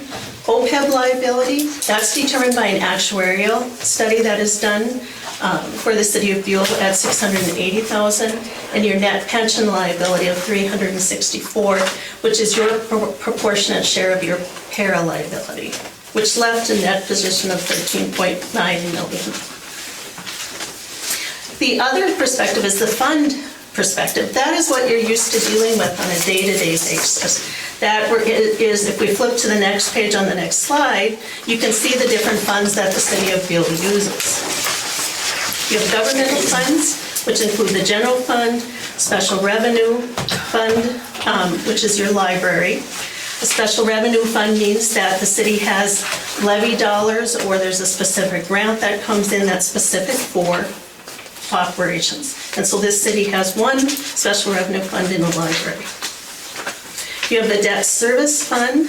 You right now, currently, as of 2022, you had one for Whiteside and Woodbridge, and then you have several capital projects funds that are in place for exactly that, doing capital projects. And then your enterprise funds, you can see those listed there. The enterprise funds are separated out and that those are supposed to be supported with user fees. So now actually I'm going to just highlight a few areas in the book. If you go to page 20 in the bound report, that's your general fund. And I think one of the things that I've talked to the council at in the past, that one of the main primary pieces of information that people looked and gauge on how well a city is doing is they look at their general fund. So on page 20, that's that first column. And if you look down to the bottom where it talks about the fund balance, the second line from the bottom says the city of Buhl as of December 31st, 2022 had a little over 1.5 million in your total fund balance for your general fund. Part of that is made up of, there's 18,000 in restricted funds that were dollars left over that were spent in 2023 from your federal dollars that came from your American Recovery dollars. There's a committed fund of 30,000. That's committed that prior councils have set aside specifically. There's rec dollars involved there, there's fire, and there's an employee replacement fund. In order for those to be spent, there'd have to be council approval to uncommit them, which leaves an unassigned balance of 1.5 million. And you have a minimum fund balance. The city of Buhl has a minimum fund balance of 5 operating months. To put this in perspective, you have 18 months in your unassigned. Back in 2021, you were at 20 months. So you did decrease that in 2022. The general fund, another comment on the general fund is that for the most part, the general fund held its own for 2022, and that you ended up with having a change in net position of a decrease of 9,183, and that was primarily due to the council's approval to early pay off a couple debts for your fire truck and your loader. Any questions on the general fund? Going back to the slides, and I'm going to go through these quite quickly. There's a lot of information there. Your special revenue fund is your library, and if you want to look in the book, you can flip back to pages 51 and 53 to see those. The library ended up collecting $75,511 in taxes. The city, as property taxes come in for the library, donations and charges, you expended $73,000 in operational costs and about $16,000 in capital costs. There's still a net position of $85,000 in your library. You can stay on page 51 if you want to. You'll also see your debt service fund, which is your Whiteside and Woodbridge. Geo bond. This was the Geo bond that the city had issued, and it's actually made up of two parts. The full amount was $1,195,000, and it was split into $880,000 to put into Whiteside and Woodbridge for the street portion.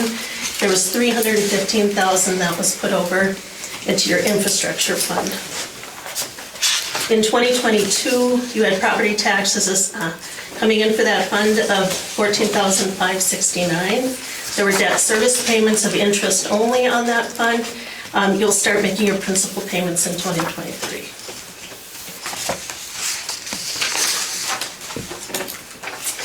The next slide is going to be your capital projects funds. Those can be found in the bond report on pages 59 through 62. The city has 7 capital projects funds. Now, a capital projects fund is designed to, when you start a project, exactly that, street work, you'd start a capital projects fund. It would account for the construction. Once the construction is done, special assessments have been collected on it, that fund typically would be closed. The one fund, the administration fund, is included by the city as a capital projects fund. That's your, I believe you refer to it as your 401 fund. That's really typically not a capital construction fund, and we've talked with the city in the past that might be better off kept as a committed fund within your general fund. Generally, what you do with those dollars is if there's another project being done, you're transferring dollars from that into one of those other projects. There was a net position of $544,300 as of December 31st. The other capital projects funds that I've listed them out there, there's East Woodbridge, Damien Second Edition. That's the new one that was just created. Damien Second Edition did have $76,000 in grants come through. There was a transfer. They expended $178,000 in water and sewer, and so those were transferred out of Damien Second Edition into the water and sewer funds respectively. Continuing on the capital projects funds, there's Sharon France and South Memorial. I've listed those out too. Generally, Sharon and France are pretty complete now. You've collected all your special assessments on those. That would be something for the city to consider looking at closing those funds. There are some net positions in there that, some cash that generally those might be used, whether it goes into South Memorial or Whiteside and Woodbridge. But I've just listed some highlighted points out there as far as what was collected for special assessments during the year on those projects. Any questions before we get into the enterprise? Because I think that's one we just want to spend a couple minutes talking about. So when you look at your government funds, you've got your general fund, which again, I said ended up at the year at, generally you have a minimum fund balance of 5 months, and you're at 18 months.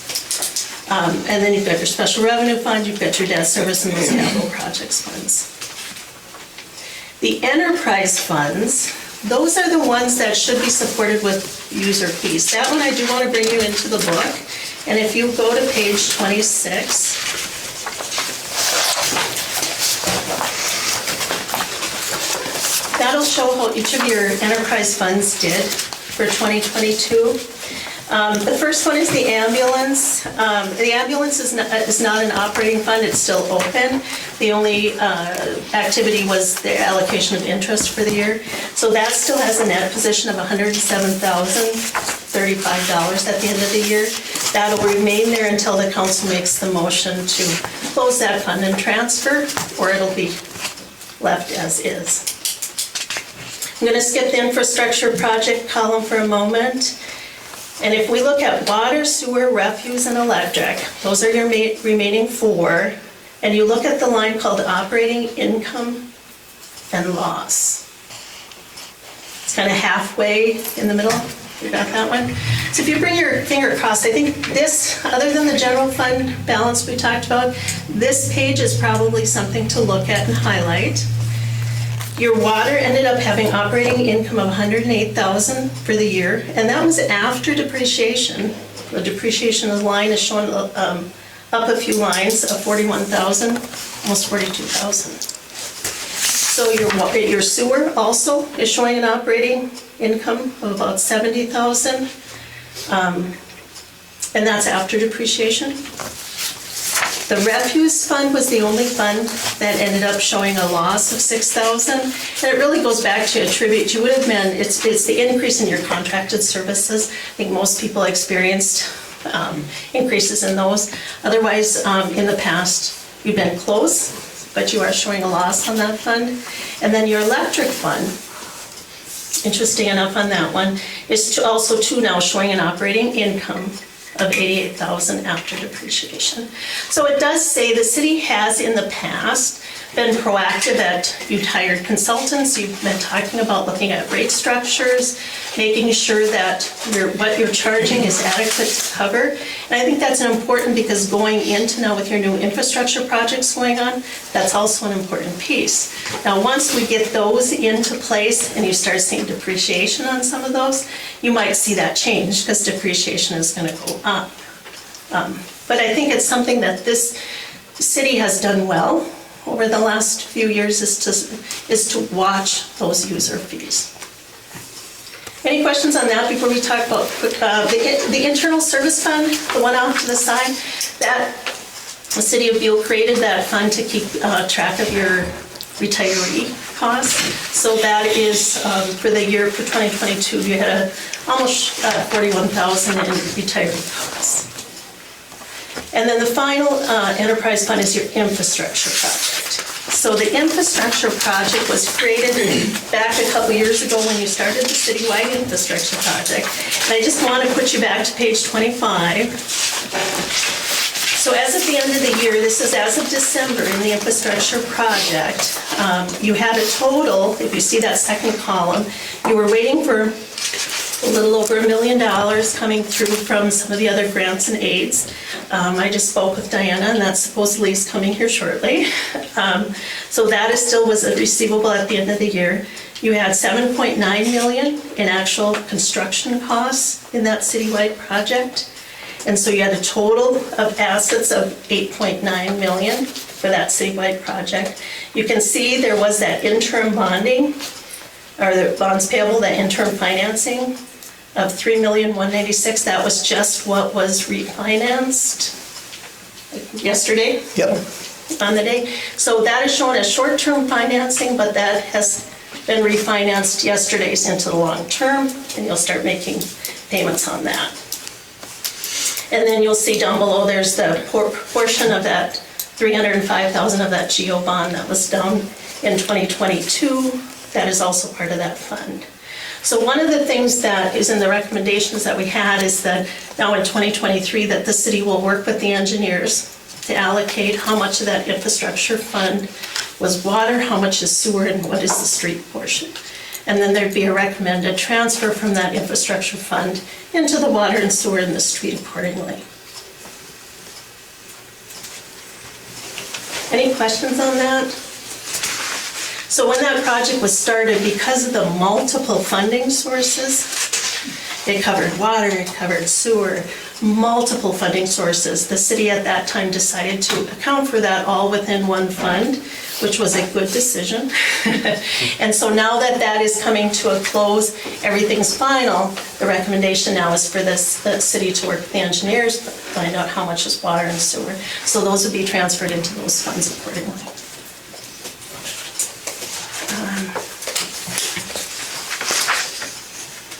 Any questions on your enterprise funds? I know I'm going through a lot of this so quick. There's so much information, but that's what I thought. Maybe the slides might be helpful, that you could even go back and kind of make some points. And then the last one is towards the end. We have what's called the Governmental Audit Standards Report. Back in 2021, the city of Buhl received over $750,000 in federal aids, and that was back in 21. So back then, we also, in addition to what we call our Yellow Book audit, we also did what was called a Uniform Guidance audit. In 2022, you did not have that much in federal spending. I guess I should have pointed out on your infrastructure fund, the 1.5 million that had come in on that one was state bonding money, so that's not subject to the Uniform Guidance audit. But for this one, you had two findings. I know the mayor was on the council in the past, so he's used to seeing these. These are very standard findings and audits that are coming out here for cities of similar size. There's a finding for a lack of segregation of duties. That is just inherent in a lot of times with the staff, the limited staff that you have. So we're required to make sure we notify the council during our audit report that there is lack of segregation of duties. And the second one is the requirement to notify that we assist in the preparation of the financial statements. There were no Minnesota legal compliance findings, so that's a good thing. And there are a couple other correspondences that you had in your packet tonight. There's a letter to those in charge of governance, which is a very standard required communication. And then there's just a management letter where we just give a couple recommendations. One of them is to look at your 401 fund to determine whether that should be a committed balance within your general fund. Also looking at Mr. Jeffries has been doing a wonderful job going back and looking at leases. One of the things that was implemented is what we call GASB 87 with leases, is to go back and look at all the arrangements that the city has with all parties and get those written down and formalized. And then there's a minor point in there. In the past, we've talked about the city of Buhl keeps their street lighting in the enterprise electric fund, and most other cities will put that in the street department in the general fund. So, let's see. And then the loan reserves, the other thing in the management letter, there's a point in which Mr. Jeffries has always, he forwarded on the loan commitments or the agreements for the reserves, so that's already in order. So.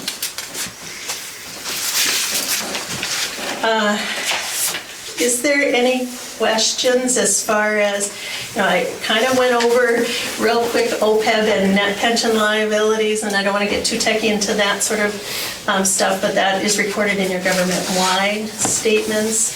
But I think the takeaways, if I had to give you, in a 65 report, takeaways is look at our comments on the general fund that we had about the takeaway of how you're doing. There's a report in there that shows the general fund budget to actual and how close the city was in monitoring their budget.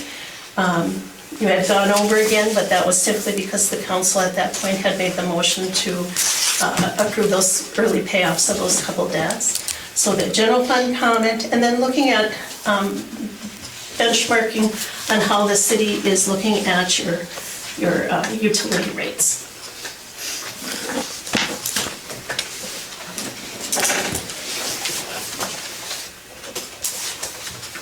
Any questions that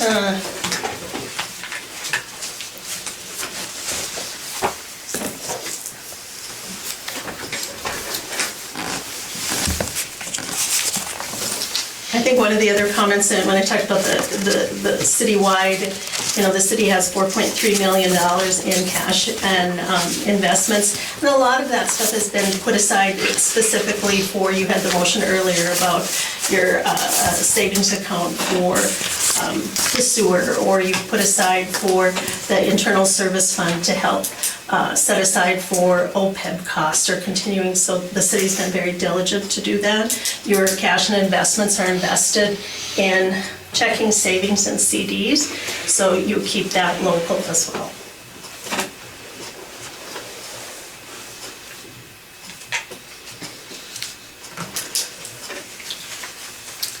Anybody have any questions? No? Sorry. It's a lot to take in.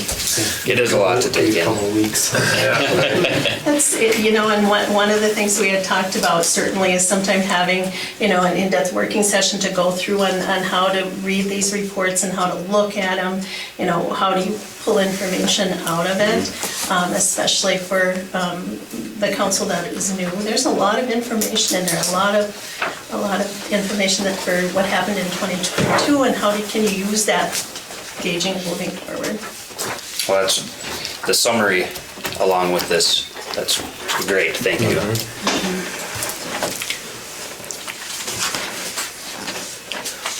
Anybody has any questions? Mayor Carter? Mr. Jeffries? Bonnie, thank you very much, and I'd like to have the council consider her offer of a explanation on how to read statements at our August working session meeting. We've spoke, Bonnie's very good, amenable to coming to do that, and again, that might be very well spent. So we will put it on our agenda for our August working session meeting. Yes, that would be very beneficial. Yes, thank you.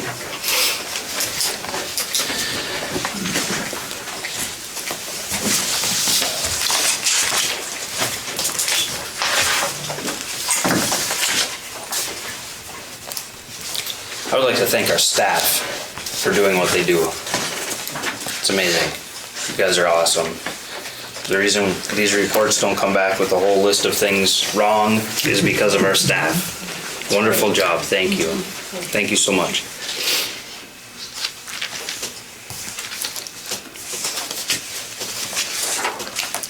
Okay,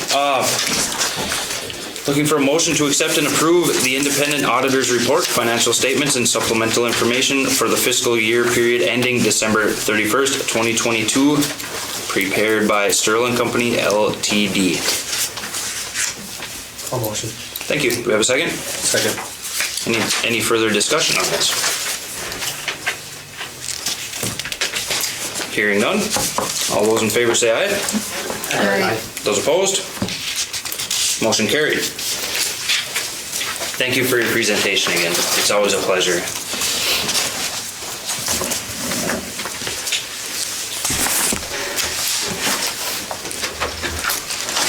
Can make some room up here.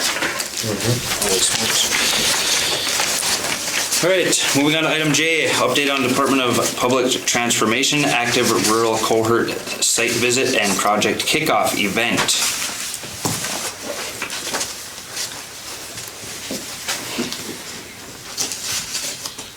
Would you like to take it? Sure. Okay, Yeah. sorry, I got lost reading. Apologies. In the middle of May, we went to Granite Falls. There's a core of us that for this Activate Rural, and it was really innovating, and it was actually kind of exciting. There is we were told that there was over 19 cities that were put in for this grant, and then they narrowed it down to 8, and then we were chosen of the 5, and so it was kind of widespread.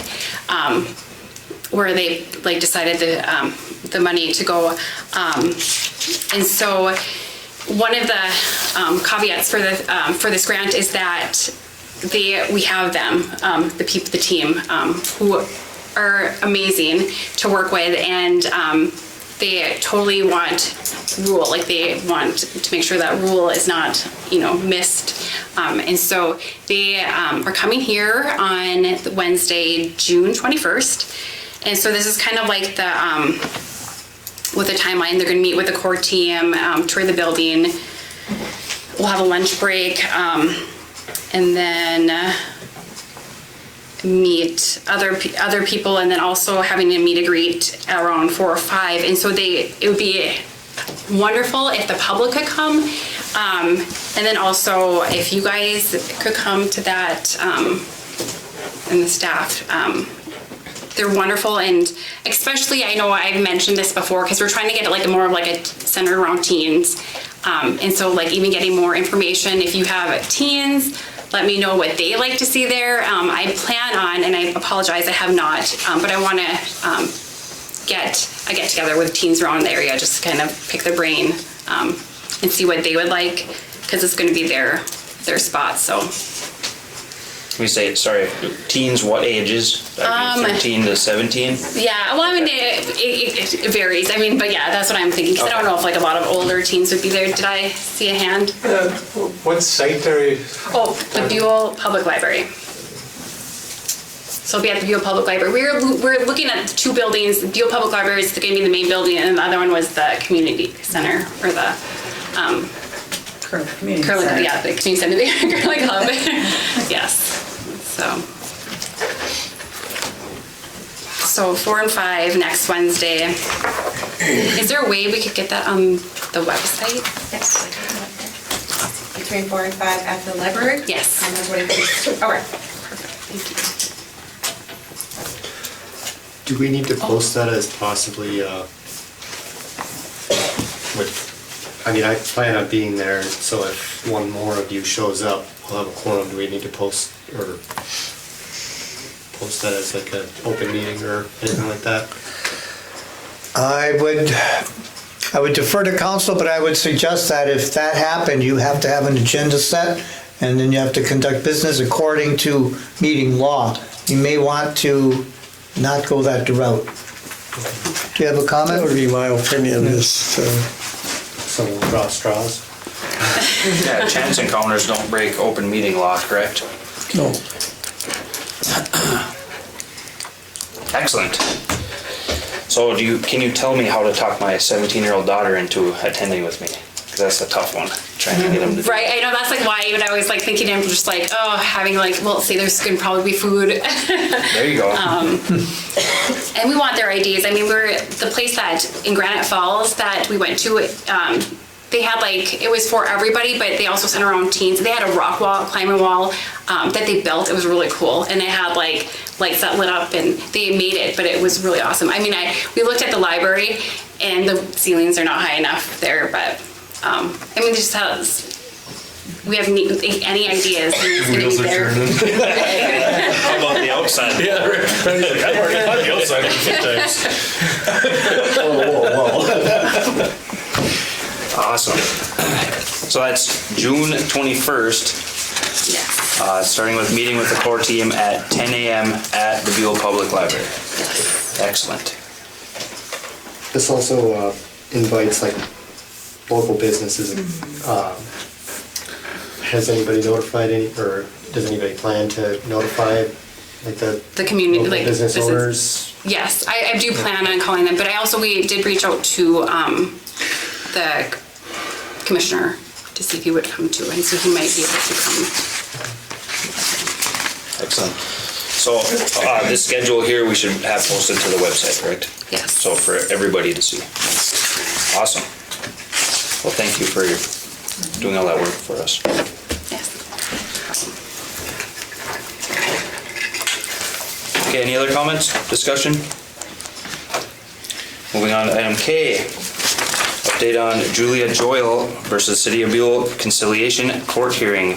Mr. Jeffries, would you like to take this? Thank you, Mayor Carter.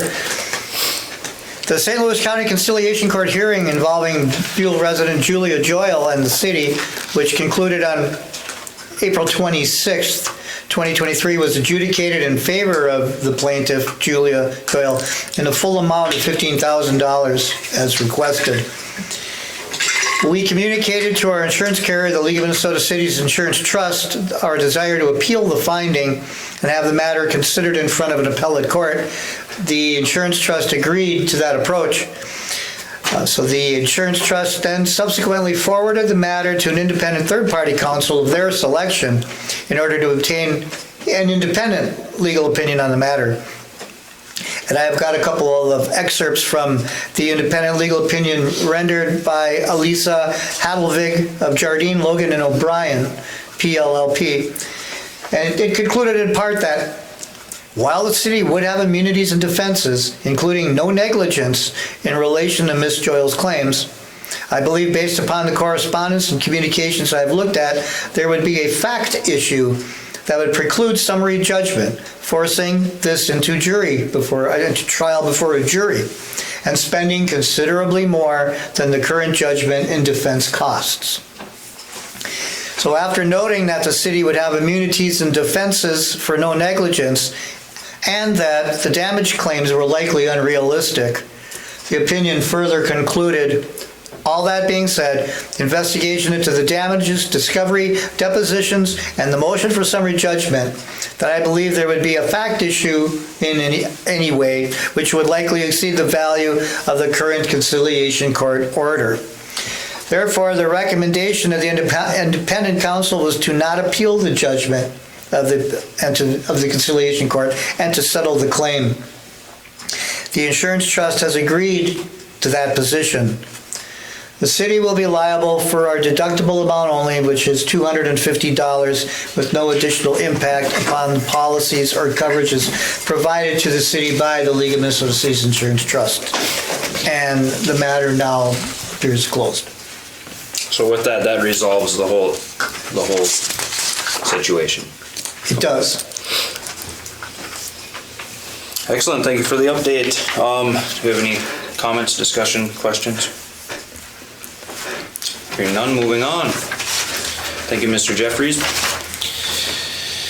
Item M, update on capital improvement infrastructure project loan closing. Mr. Jeffries, would you like to take this? Thank you, Mayor Carter. Well, the city's capital improvement projects, and we do have our engineer, John Jamnick, in the house with us this evening. Thank you for coming, Mr. Jamnick. The capital improvement projects, I'll refer to that as CIP, has been in part funded by temporary financing with the First National Bank of Buhl, now the B2 Bank, in the amount of $3,716,000. That short-term funding instrument was intended to provide funding assistance throughout the construction period of the project. The United States Department of Agriculture Rural Utilities Service, or USDA-RU, has been a partner with and has offered financial assistance to the city throughout various phases of the CIP. The USDA-RU has offered long-term financing to satisfy the debt on and replace the temporary financing of $3,716,000 through the purchase of 2 independent general obligation revenue bonds. One sewer revenue bond, important to note, sewer revenue bond in the amount of $600,000 and a water revenue bond in the amount of $3,116,000. The city will pay down the principal amount of the loans created by the purchase of these bonds at a 3% annual interest rate in 40 equal annual installments due on June 12th of each year to the USDA-RU beginning in 2024. The closing of these financial arrangements between the city, the USDA-RU, and the bond counsel, Freiberger Law Firm, was yesterday here at the City Hall at 11 o'clock. The city is represented by myself, administration, and the mayor at these proceedings. The meeting went smoothly. The meeting went as expected. The temporary financing is now funded for its payoff by the long-term debt in the amount of $3,716,000. Those monies have been received by our bank, B2 Bank, and they will apply those receipts to the payoff of the temporary construction financing. There's some difference between the bottom line amounts. There's a little money left over. The payoff of the temporary financing was closer to 2.2 or 2.3 million than, I'm sorry, 3.2 to 3.3. So there's maybe a few $100,000 in there temporarily, but there are outstanding claims on other construction coming up through the ranks also. So, good news, the city will pay again two separate amounts. It's just short of $26,000 a year on the sewer revenue bond and just short of $135,000 a year on the water bond. So that combined payment is $160,800 and change each year, June 12th, for the next 40 years. Which is covered by which is covered by the revenues by the water services and the sewer services that we have imposed, and is in part related to the fee structures. And I think, if I can speak, Bonnie, one of the reasons you suggest us to keep looking intently at those rates for being able to cover those obligations. Correct. Mr. Jamnik, is there anything you would wish to offer? No, I mean, when we started the project, that's where the city hired somebody to do an intensive rate study, and there was affordability analysis done, and, at the time, the council adjusted the sewer rates and water rates, 2 years ago, so kind of 2 years ahead of collecting some revenues to make these annual payments. So I don't think there's gonna be a need for a rate adjustment or anything. It's all been planned over the years and implemented a few years ago, but now with interest and some things that might just have to be evaluated over the next year or two if there's any modest increases that need to be made, so. I have a question. Is that infrastructure we put in the ground gonna last the term of the loan? Yes, that's Yes. the intent of the federal government's law is, as the water sewer is what you're paying for, that's gonna be good for 40 plus years, 50 plus years. Yeah. Excellent. If I could touch on it too, that the closing of things like this, I thought would be a more in-depth, drawn-out process, and I mean, that went very smoothly. Cut and dry. Way less signatures than you do for a conventional mortgage even. Oh, you did those signatures 2 weeks ago, don't you remember? Oh, well, yeah, but still less, a lot less than a conventional mortgage. It was really cut and dry. No, we had good help from the USDA and Freiberger Law Firm, and I think we were prepared as well. And just a question, the pipe that was taken out, the infrastructure, how old was that, Mr. Jamnik? Initially, I think a lot of it was put in 1940-ish, 30-ish. Yeah, about 80 years old. Yeah. That's a good run. Yeah. And a lot of it was old cast iron pipe. The project replaced all the old cast iron pipes, so we really don't have much we don't have any old pipe left in the ground on the water side. Might be some service lines, individual service lines. You may have read or kind of get into some lead service line replacement things that the Department of Health will be helping, do any construction projects. Because what the project did was replace the water lines from the main and the street all the way up to the property line and put a new curb stop there.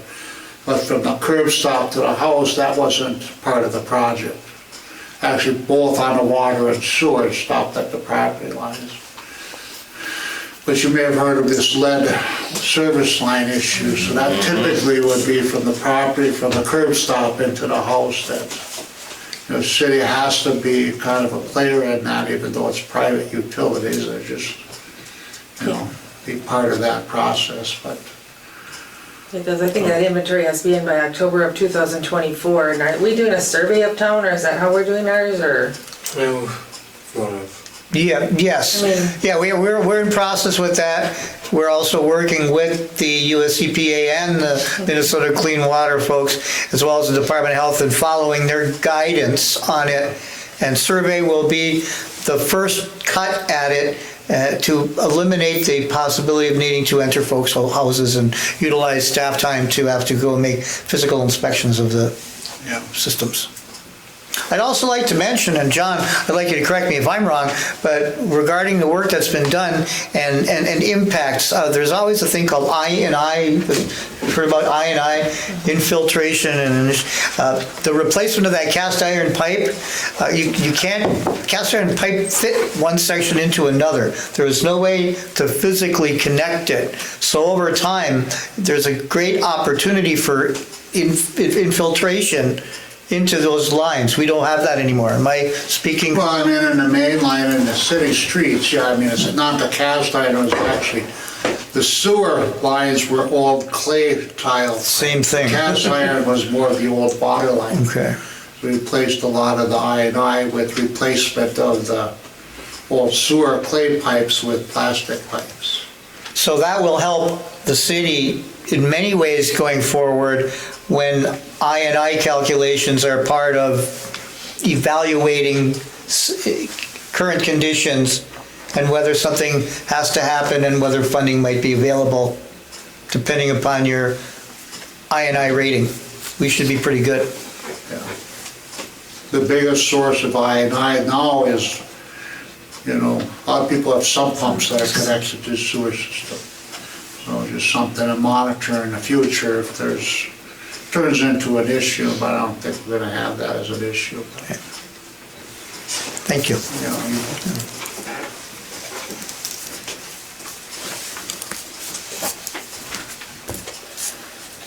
Yes. Thank you, John, for all your work on that project. None of that could have been done without you.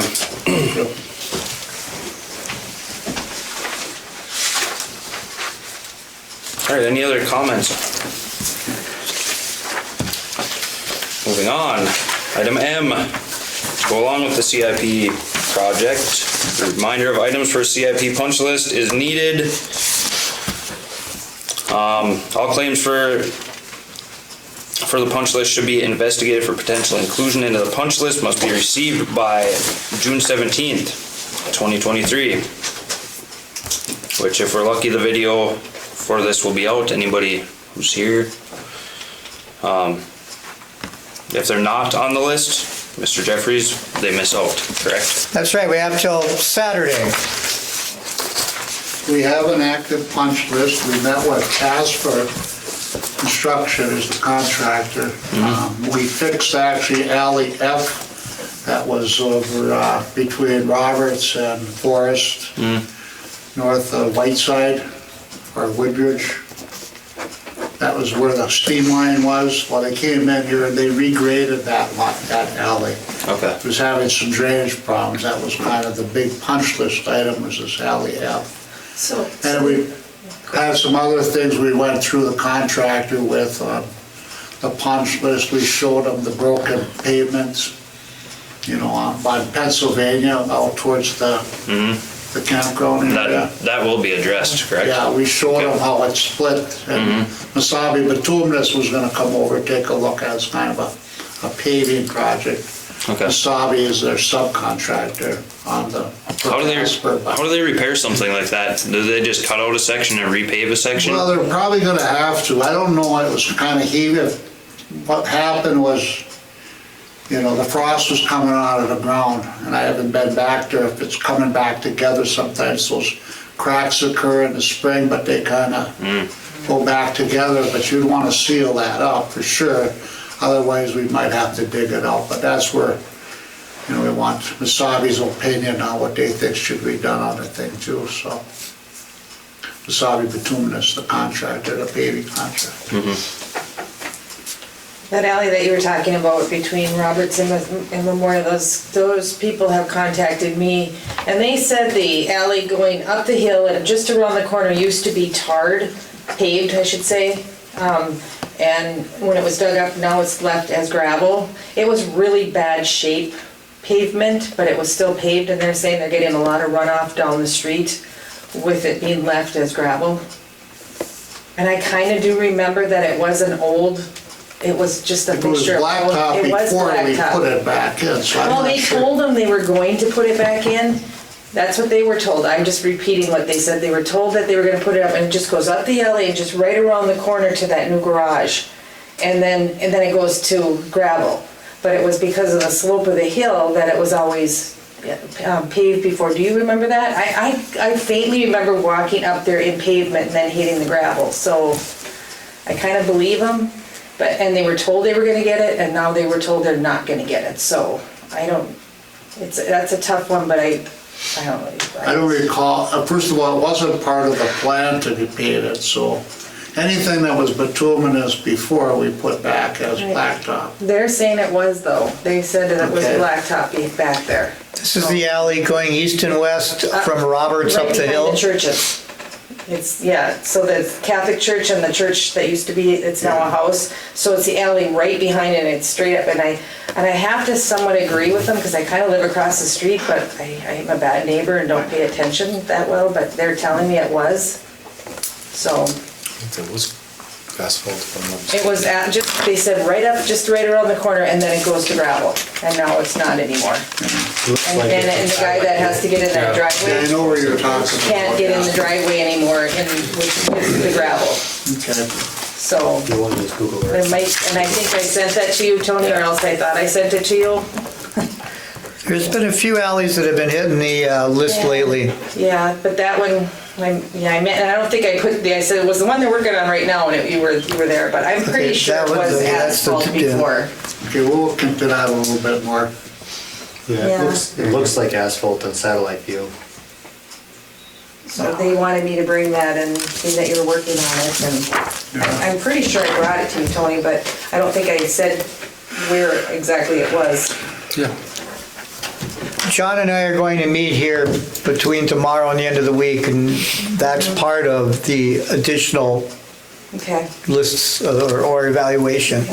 And that, I wasn't sure if you were speaking I know. of Alley F going north-south or the east-west portion of it, so. After I sent it, and I was really in the middle of something, I'm like, but I gotta get this off my mind because they came to me with it, so. Okay, Thank you. maybe find some historical photos and records that it was Did you paved. see it? Google Earth, it looks to me like they did. I'm not a big Pretty sure, and it was pretty rough shape. Probably was pretty rough shape. It was, so now it'll look really nice when you redo it for them. Yeah. And it's only that That's definitely, when you get over here, you can tell it's the gravel. length of the lot is probably 150 You could even feet see long. spotty where the Right patch or there, something. Yeah, or that east-west portion. and like they said, they just, all they all remember is just went up around the corner and stopped. And I know it's pretty steep It alley is. too, so I Working on can it. see why maybe it was done. Yeah, I watched lots of cars not make it up there in the winter time. Got to pee. Ditto. Huh?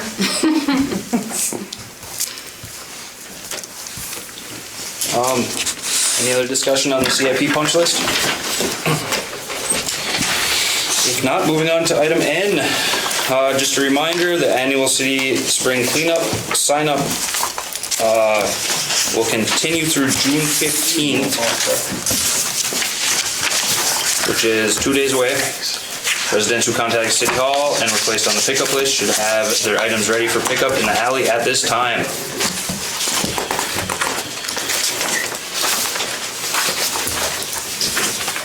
Look at that, we made it. Councilors' comments. Anybody want to go first? I will. You guys, you always make me go first. We're gentlemen. Yeah. Thank you. So I Thank you, Denise. just have a couple things. I attended the Memorial Day service at the cemetery, and I just want to congratulate the crew for making the cemetery look nice, and the color guard for doing such a nice program out there. Lots of nice compliments coming for how good the cemetery looked. Then, last night, I went to the rec board meeting and I presented, which I kind of hope that we can get on a future meeting. I have an idea, and I presented it to them, on how to manage our park, our campground, through Camp Life. It's an online system, how reservations are made, and there's cities in the area that already use it, and it's a good advertisement for our campground, and everything is managed online and not through City Hall. And I will say, I do use it in another city right now, and it works really well, and so in the future I'd like to present it to the city. I do have pamphlets here if anybody would like to look at one, be great. So I don't want to get into it tonight though, because it's.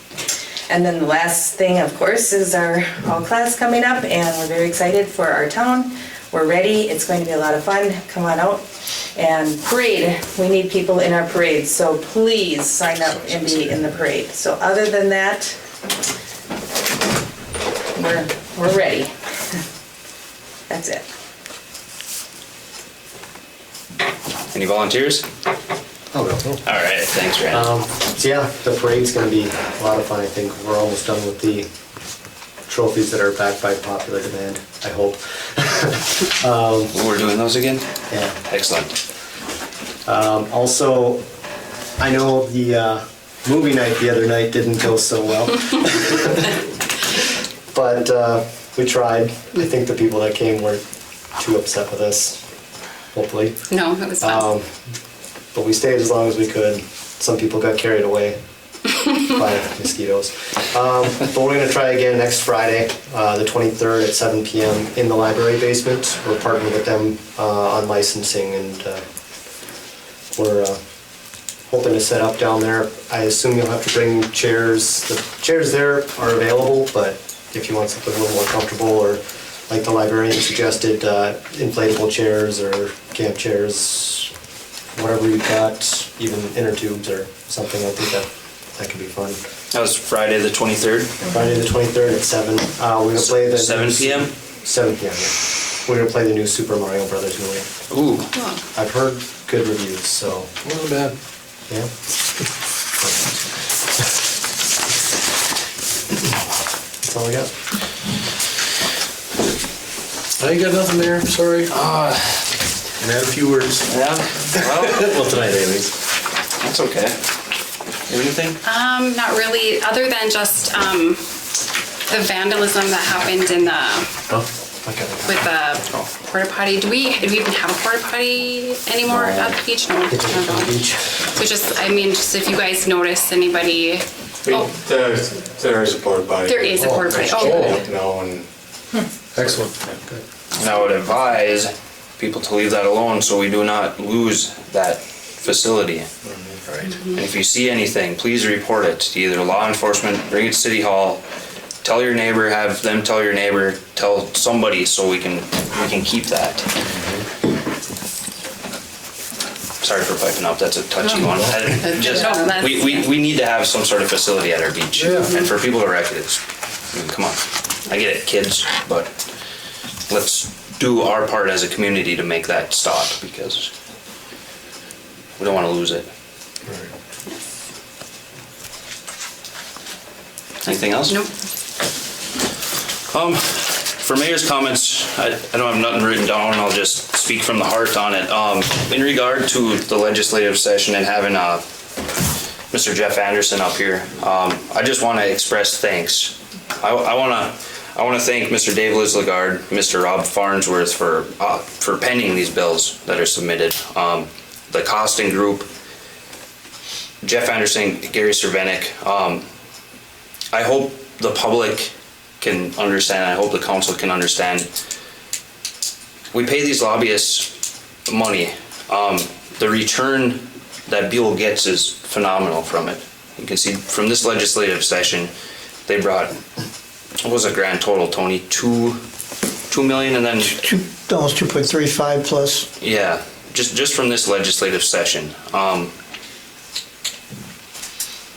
And me and Mr. Jeffries took part in that, in testifying and being able to see the process firsthand and see what goes on down there. The costing group, these guys are down there 24/7. They're working for the communities that they represent, and they work their butts off. I mean, thank you to those guys, they're amazing. JPJ, thank you. I know you guys were involved a lot in this. Thank you.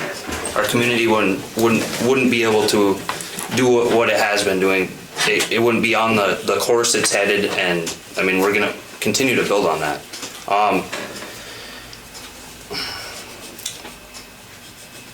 I want to touch on this just because I want to say that it is not one individual, it is not one group of individuals that determine the success of our community. It is all of us as a whole. It's past, present, future councils, past, present, future staff, and I want to extend my thanks to everybody. Mr. Jeffries, thank you for coming to the cities. Previous staff, thank you. Thank you for being a part of it. Diana, thank you. Thanks to the previous council. thanks to you guys. Our success is determined by all of us as a whole working together. And let's continue to build on it. Thank you to the public. Thank you for everybody for being who they are. And congratulations. Congratulations, Buhl. We had another successful legislative session, and let's do it again. With that, do I have a motion to adjourn? Thank you. Do I have a second? I'll second. All those in favor?